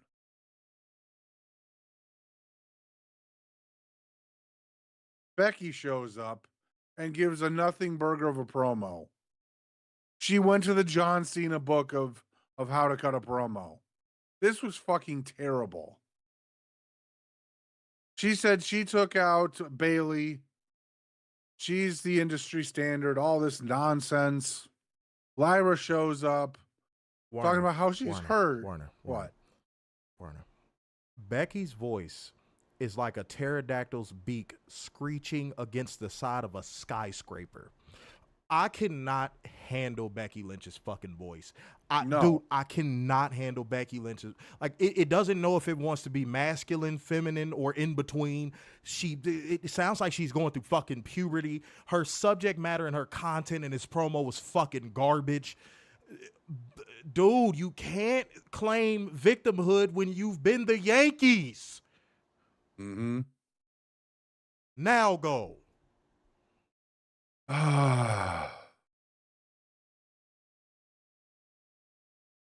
Lyra demanded a match, but she said the only way that Becky would probably accept is if she put up the IC title, and we go to break.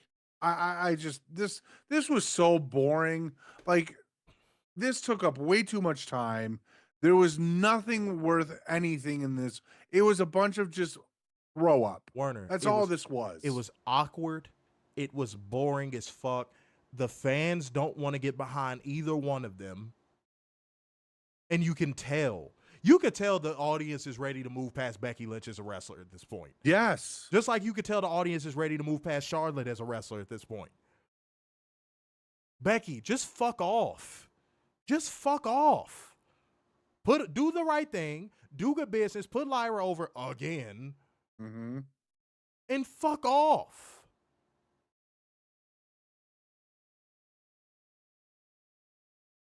And Lyra wouldn't have charisma if it crawled into her goddamn cootie cat. Right. The girl just don't got charisma. They only do the stupid woo thing because it's a thing. That's all WWE fans do. If it's a thing, they'll do it. Oh, we're supposed to go woo right here. They don't care about Lyra. Lyra's boring. Oh, but she can wrestle, man. No, dude. Look, if Lyra can wrestle, Dean Malenko was terrible in the ring. Y'all standards for who's a great wrestler these days is in the fucking dumps. Congratulations, she can do the basics. Congrats. And I can hear it coming. Well, that's easy for you to say. You're not a wrestler. You wouldn't know. I've done it. The crowd doesn't fuck with her. She was getting what chance? The crowd does not connect to her or Becky Lynch. Again, they were only cheering Becky because it was a thing. And it was a very brief thing. And then WWE dragged it out even when it wasn't a thing anymore. And they're still dragging it out because guess what's still on her fucking Tron? The man.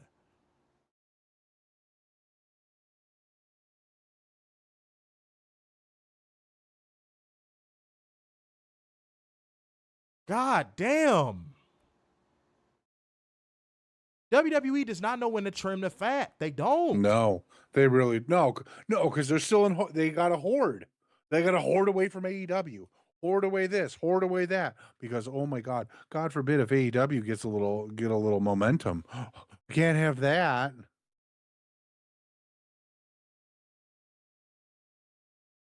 Then WWE wants to look like they stand on this moral fucking high ground, and then they do the dirtiest thing to their talents.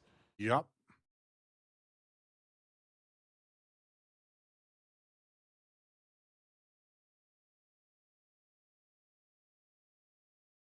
Do any of y'all, like, okay, I'll be fair. Is anybody here a fan of Lyra? If you are, that's fine. I'm not going to kill you for it. And if you are a fan, please explain why.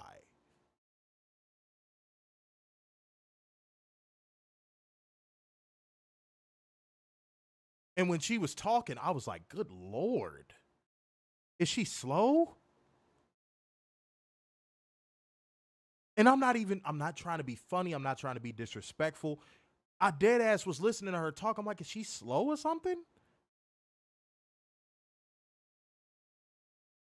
I know what you want. You want me to put this IC title on the line. Okay. Okay, fine. Backlash. St. Louis. You're on. Okay. It was no nothing.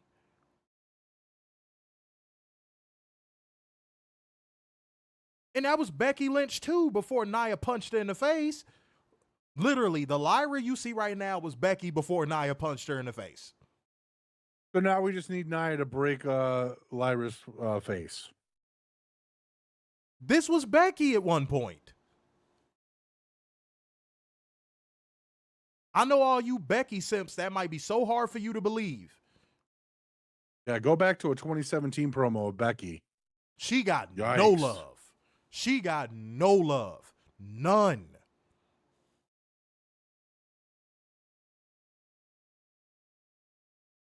There were people saying, why is she even considered a 4-horsewoman? Mm-hmm. See, again, you can't say that to somebody who lived it. I lived it. Weren't there talks about her getting released too? Yeah, Because she was such a bad promo? Right, bro. Nobody fucked with Becky. I remember the nobody fucked with Becky days. And now Becky is slowly but surely working her way back into that.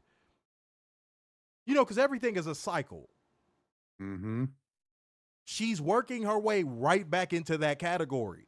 But this time around, guess what, sweetheart? You're looking retirement in the face. Just leave. You have the easiest path out after this Lyra Valkyria feud. Put Lyra over, do business, and leave. You got your little nothing burger championship win at WrestleMania. Cool. Now put Lyra over and disappear.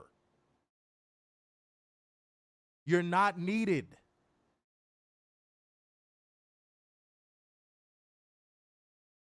God damn, Lyra was cutting that promo in hyper slow speed with no charisma, with no anything. She was just saying words.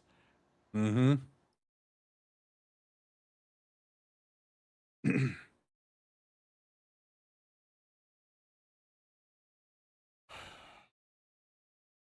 Becky Sims gonna dislike the fuck out of this video for that segment. Yep. Let's keep going, man. All righty. Up next, we have Nick Aldis meeting with Penta backstage. Aldis didn't appreciate Penta getting involved in the match earlier. Aldis let him off with a warning because he didn't want to fine him. Thank you so much. Thank you. Oh, thank you so much. WWE still my presence. She got him acting like a fucking cuck for her. Oh, thank you so much. Oh. Boring Aldis let him know he'd be wrestling JD McDonough next week. Thank you. Oh, thank you. How can I ever repay you? Give me a fucking knife. Is that how he acts every time he comes in? Like he sees Triple H? Oh, thank you. Thank you. Thank you very much. It is time to play the game. Fuck out of here. All righty, and then Chad Gable shows up with Ivy Nile, mocked Penta for dropping the ball at Mania.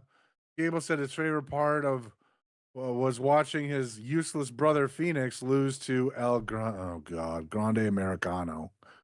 Penta dropped him with a kick and told him not to mess with the Lucha Bros. Boy, I guess that tag team reunion's coming. What does that mean? He lost. Don't mess with the Lucha. He lost. Mm-hmm.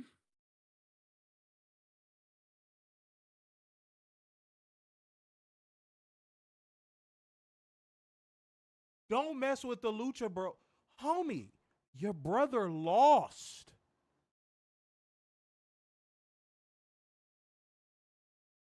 The promos don't even make sense. When two losses combine, they become a win. Oh, thank you. Oh, thank you. I'm sounding like a servant at a fucking taco shack. Good Lord.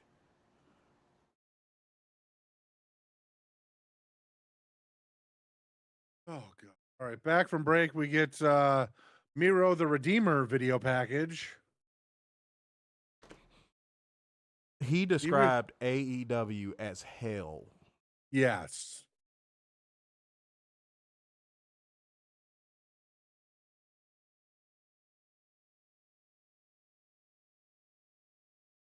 And he described it as an abyss. Yep.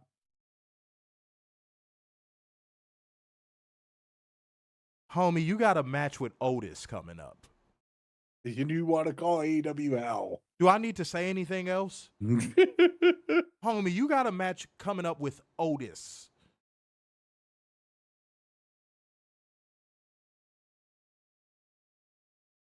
Dude, it seems like you're happier when people are cucking your wife. Go back to letting people cuck your wife so you can be happy again.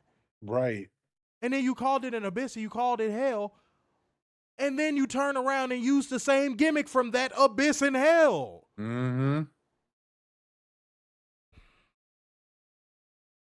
Warner, give your thoughts on it. I'm just...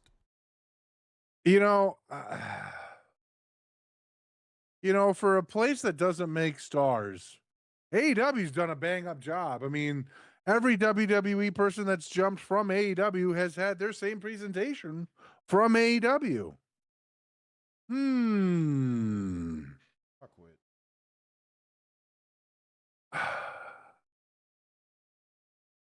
with. This is going to be I mean, next week's going to be Rusev should just retire. I mean, really, get the fuck out. Up next, we got Stephanie Vacour taking on Ivy Nile. Decent match. It was okay. Stephanie Vacour hit a Dragon Corkscrew with an SVB for the pinfall win. Back from break. Oh, God. We go back to boring Aldis because we can't have enough fucking boring Aldis on this fucking show. Met with AJ Styles until they were interrupted by Liv Morgan and Raquel Rodriguez with Dominic Mysterio. Warner, I meant to drop this real quick. My fault. I cannot believe I'm saying this. They've nerfed Stephanie so bad. Yep. That Ivy Nile outperformed her tonight. Mm-hmm. If you disagree with me, argue with the wall. I actually thought Ivy Nile outperformed Stephanie in that match. You know why? Because they got Stephanie working that WWE style. Transitional move, look at the camera. Transitional move, look at the camera. Signature, finisher. I'm sorry, signature, tease, finisher. This is awesome. Yeah. This is awesome. Ivy Nile looked better than Stephanie tonight. She was moving way more fluid in the ring. She looked way more comfortable. Stephanie looks uncomfortable working underneath WWE constraints, but no one's going to say it. No one's going to say it. And wait a minute. I'm going to do this just as a bonus. I saw this during the match. Somebody literally said this. I still shake my head thinking about how badly that secondary company would have fumbled Stephanie Vacour. She's a generational talent, beautiful, and supremely gifted.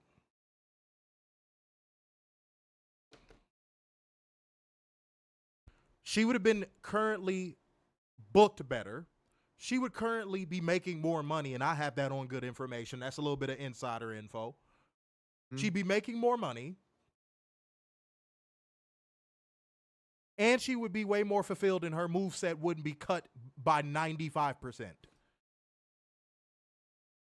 And hell, who knows? She could be world champion right now. Y'all gotta stop. We don't know. Bro, y'all gotta stop with this bad faith shit. Y'all gotta stop with this bad faith shit. Like, let's not pretend like WWE is doing something so magical with her right now.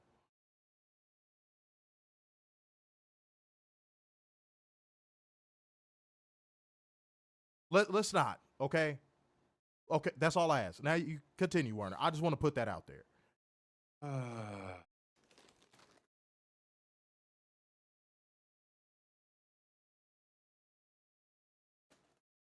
Boring Aldis met with AJ Styles until they were interrupted by Liv Morgan, Raquel Rodriguez, and Dominic Mysterio. Morgan apologized in advance for taking the ratings. I didn't know she was such a needle mover. Because she needed time off for filming a big Hollywood movie. Aldis granted her time off and said it was already taken care of. Then Dom wanted time off because he does absolutely everything for the company. Aldis wondered why. Dom said because he's the champ and can do whatever he wanted. Aldis said no. Being champ means you work more double time. Dom suggested that he find a retirement home for Styles and wondered if he broke his hip, like his deadbeat dad. Styles said no, but offered to break something else. Judgment Day left while Dom held his title so Styles could see it. I ain't said it in a minute, Warner. Like gang, comment gang, share gang, and donation gang. Hit the Streamlabs link, Cash App, or Super Chat. Show us love, man. We appreciate y'all sticking around.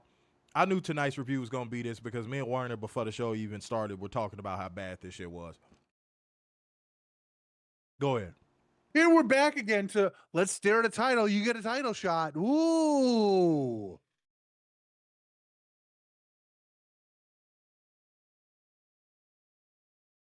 I ain't got nothing, bro. Ain't no reason to pause. Up next, Karrion does a shoot promo and gets nothing for it in return, is back and talking with Sami Zayn, saying he had a big decision to make and hopes he makes the right one and walks off. No one fucking cares. Pat McAfee decided to give his life story in a promo. Oh my God. If half the matter of fact, if a quarter of the WWE talent were allowed the freedom on the microphone that Pat McAfee had in this, the WWE product would get better immediately. They let him just say whatever. Yep. This shit felt like it was 30 minutes damn long. Yeah. Why don't you give this much unscripted mic time to your talent? Oh, no. We don't trust them. We don't trust them at all. But you trust Pat no talent fee? Apparently. And it was corny as hell. And dude, when he did the virtue signaling pandering thing, like, oh, I hope that people see the contributions I made to LGBTQ. He didn't even know how to say it. Yeah.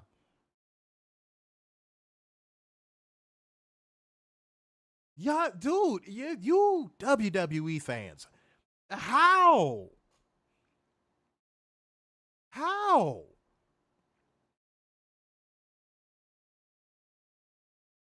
You would have thought this motherfucker was finna main event WrestleMania. Warner, what was the outcome of this promo? Let's move on. Let's move on. The outcome apparently is now we're gonna get oh God. We're gonna get a fucking match between Gunther and Pat McAfee. Because everyone's asked for that.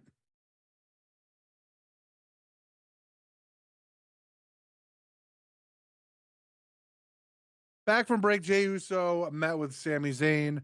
But Jey knew he would make the best decision for himself. Zayn thanked him, and then they hugged. The camera stayed on Jey for way too fucking long until Logan Paul came out of nowhere and punched him. And it felt deserved. Right. Like, did you see how he acted like a massive douchebag in their promo segment? He acted like the heel. I'm shocked the crowd didn't pop. At no point of when he knocked him in his fucking mouth did I go, oh, poor Jey. He didn't deserve that. Mm-hmm. This dude was acting like a fucking cocky heel Kirk Franklin. Do you want a revolution? Head ass. He was really acting like that. He deserved to be punched in the mouth. Does Triple H not know what he's putting on screen? No, he doesn't. No, he does. The motherfucker ain't blind. What the fuck? Did you think that was going to get babyface heat on it? Like, what are we doing? He acted like a fucking dick. This shit got my Chicago accent coming out. Let me calm down, bro. Adrian Carpenter came through with the 20 smackaroo super chat, goddamn. There we go. Say, paying my late fees, you deserve this super chat for watching shit every week. Love. And you know what? Just for that, Warner, I think we should probably go there, Warner. Yeah, let's go. Go ahead and take that trip real quick, ladies and gentlemen. It's time to go to church. That's it. Can I get some money?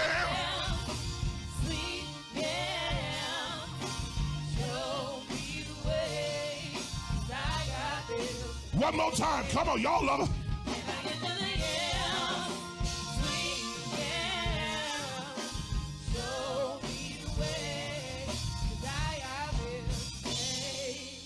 That's good. But after you eat, you still gonna have them problems. Tell your neighbor, change the yams to Yahweh. Y'all ready, Mr. Sister? 1, 2, 1. Can I get Yahweh? Sweet Yahweh. Yes, indeed, ladies and gentlemen. Back like we never left, ladies and gentlemen. Keep it going, Warner. Let's roll, man. Hey, Darryl, I got to take a call real quick. Hold on. Let me put your face up real fast, though. Hold on. Y'all heard his serious voice? He thought he was serious for a second. He said, hey, I have to take a call real quick. All right. Okay, guys. Let me read a few comments real quick. Said, what's the point of carrying Cross without a stable? There is no point. And there was no payoff to that shoot promo or whatever you want to call it. You know why? Because guess what, guys? It was the Miz talking smack moment to the Karrion Kross fans So now people are going to talk about that for like the next 10 years and say why he deserves to be world champion, when everybody watching this knows that Karrion Kross ain't hitting on shit. Everybody watching this knows Karrion Kross ain't hitting on a goddamn thing. We're over here looking like he talking to the CIA. Y'all can't see him. Yes, Piper is calling. Piper is indeed calling. That's what it is. You know what I'm saying? But yeah, man, that was what that was for Karrion Kross, guys. It was his Miz talking smack moment. It is going to be what his fans used to justify saying he needs to get a world title push. Y'all know what it is. Y'all know exactly what that is. Let's not pretend. Oh, boy. Warner need to hurry up and come back because I do not want to talk about the rest of this show. I'm just going to be completely honest with y'all, man. I really don't. Who said Piper Niven is fire? Get your horny ass out of here. Get your ass out of here, man. Talk about some Piper is fire. Pat, no talent fee. Cut that promo, ladies and gentlemen. We all had to watch it. Y'all all had to suffer through it. What did y'all gather from that promo? Put it in the comment section. What did y'all gather from that promo? Hold on, wait. There you go. You done talking to the fucking CIA, bro? Yes, I'm done talking to the CIA. You try to act like you had an intense look on your face. Yes, I am handling business. You was talking, your ass. I had to handle business. You was on the Chick-fil-A hotline. I don't have a Chick-fil-A near me. Yes, you do. You got a personal one in your apartment. That's what you got. This motherfucker acting like, yes, I am Werner. I am on the phone. I am so important. Oh, I am so busy. Yeah, that's what. Yeah, that's when he be talking to his prison boobies. I'm not talking to the prisons. They called him live. No. One of them was like, I miss you so much. I just couldn't stand the fact no more. I had to call. You don't have to call. No, but let's keep this show going, bro, because I was telling them I don't even want to go through this shit, dog. No. I really don't. So just let's wrap this in a bow, bro. All right, so Sami Zayn and Seth Rollins are in the ring. Sami told them to get the fuck out, and then it was Bron Breakker versus Sami Zayn. The match was stopped after 4 spears.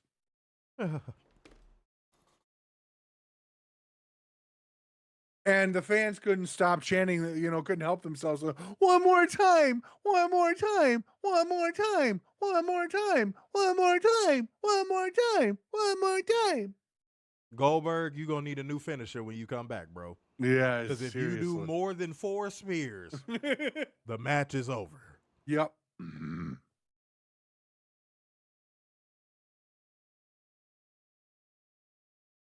Ladies and gentlemen, for the first time ever, I don't have final thoughts. I just have this heaping dose of negative fucking 10.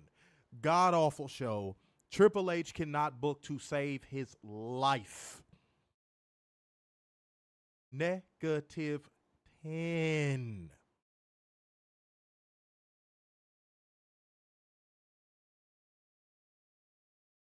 No moment.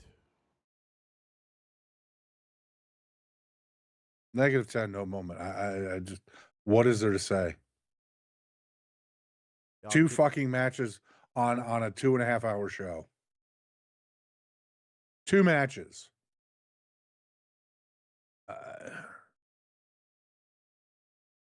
But that's the industry standard now.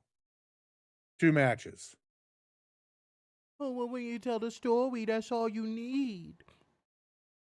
What story?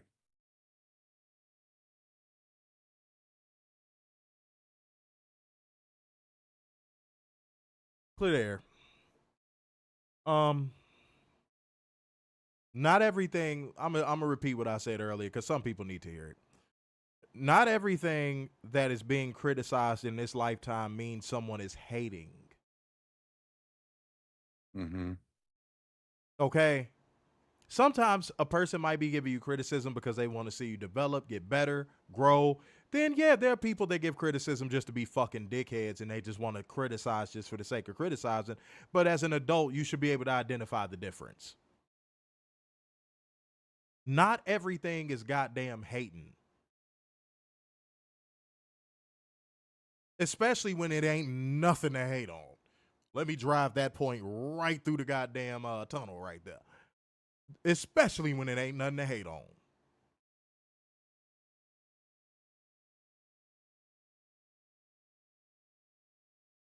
Okay? Stop calling everything hating. That's like a defense mechanism for you soft ass, whatever generation this is. That's like a defense mechanism for y'all. When somebody criticizes the way you do something, oh, hating. You must be hating. GG's in the chat, whatever you fucking dork say. Which that doesn't even make sense. Because when I found out what it meant, I'm like, why not just say good game? It's the same thing. GG's in the chat? It's stupid. This whole fucking generation that's running around preparing to run the world someday are fucking idiots. And y'all the main ones that think that somebody is always hating on you. Stop. Because you know what? This real world out here gonna give y'all a wake-up call that y'all are not ready for. And that's what I want to clear the air on. Over the weekend, I saw a blurb of something, and I went to a podcast that describes something in more detail. Children are important to a lot of people, and the Buffalo School District is a piece of shit for not helping police in abduction cases or any other type of cases that would require the police to be involved in. And there's a special level of hell for all you people. That's crazy. Oh yeah, we'll talk about this off air. But if there is a lieutenant in the Buffalo Police Department right now who did a podcast and gave some stories, and the school district came out and said these are all lies. It's diabolical work. There's a special level in hell for all of you people in Buffalo that encourage this. I'm ashamed to even had heard that. That's insane. That is absolutely insane. All right, guys, we're going to get the hell up out of here, man. We gave y'all, how much time do we give y'all of this good work? We gave y'all a little bit over 2 hours, man. It's been a minute since we've done a 2-hour one. So, all right, y'all, let's just go. So, wait. I'm going to do it right. Y'all. My bad. So, therefore, going once, going twice, and so to the man with the brazen his hat. So, signing off yet again. It's the epitome of black excellence, the king of dimes, the just your boy, Mr. Starksign. The big and football wide, the missile, 7Q6s, and the internal pessimist, Big Dub. Peace out, y'all. See you Wednesday. Thank you, God. Yeah.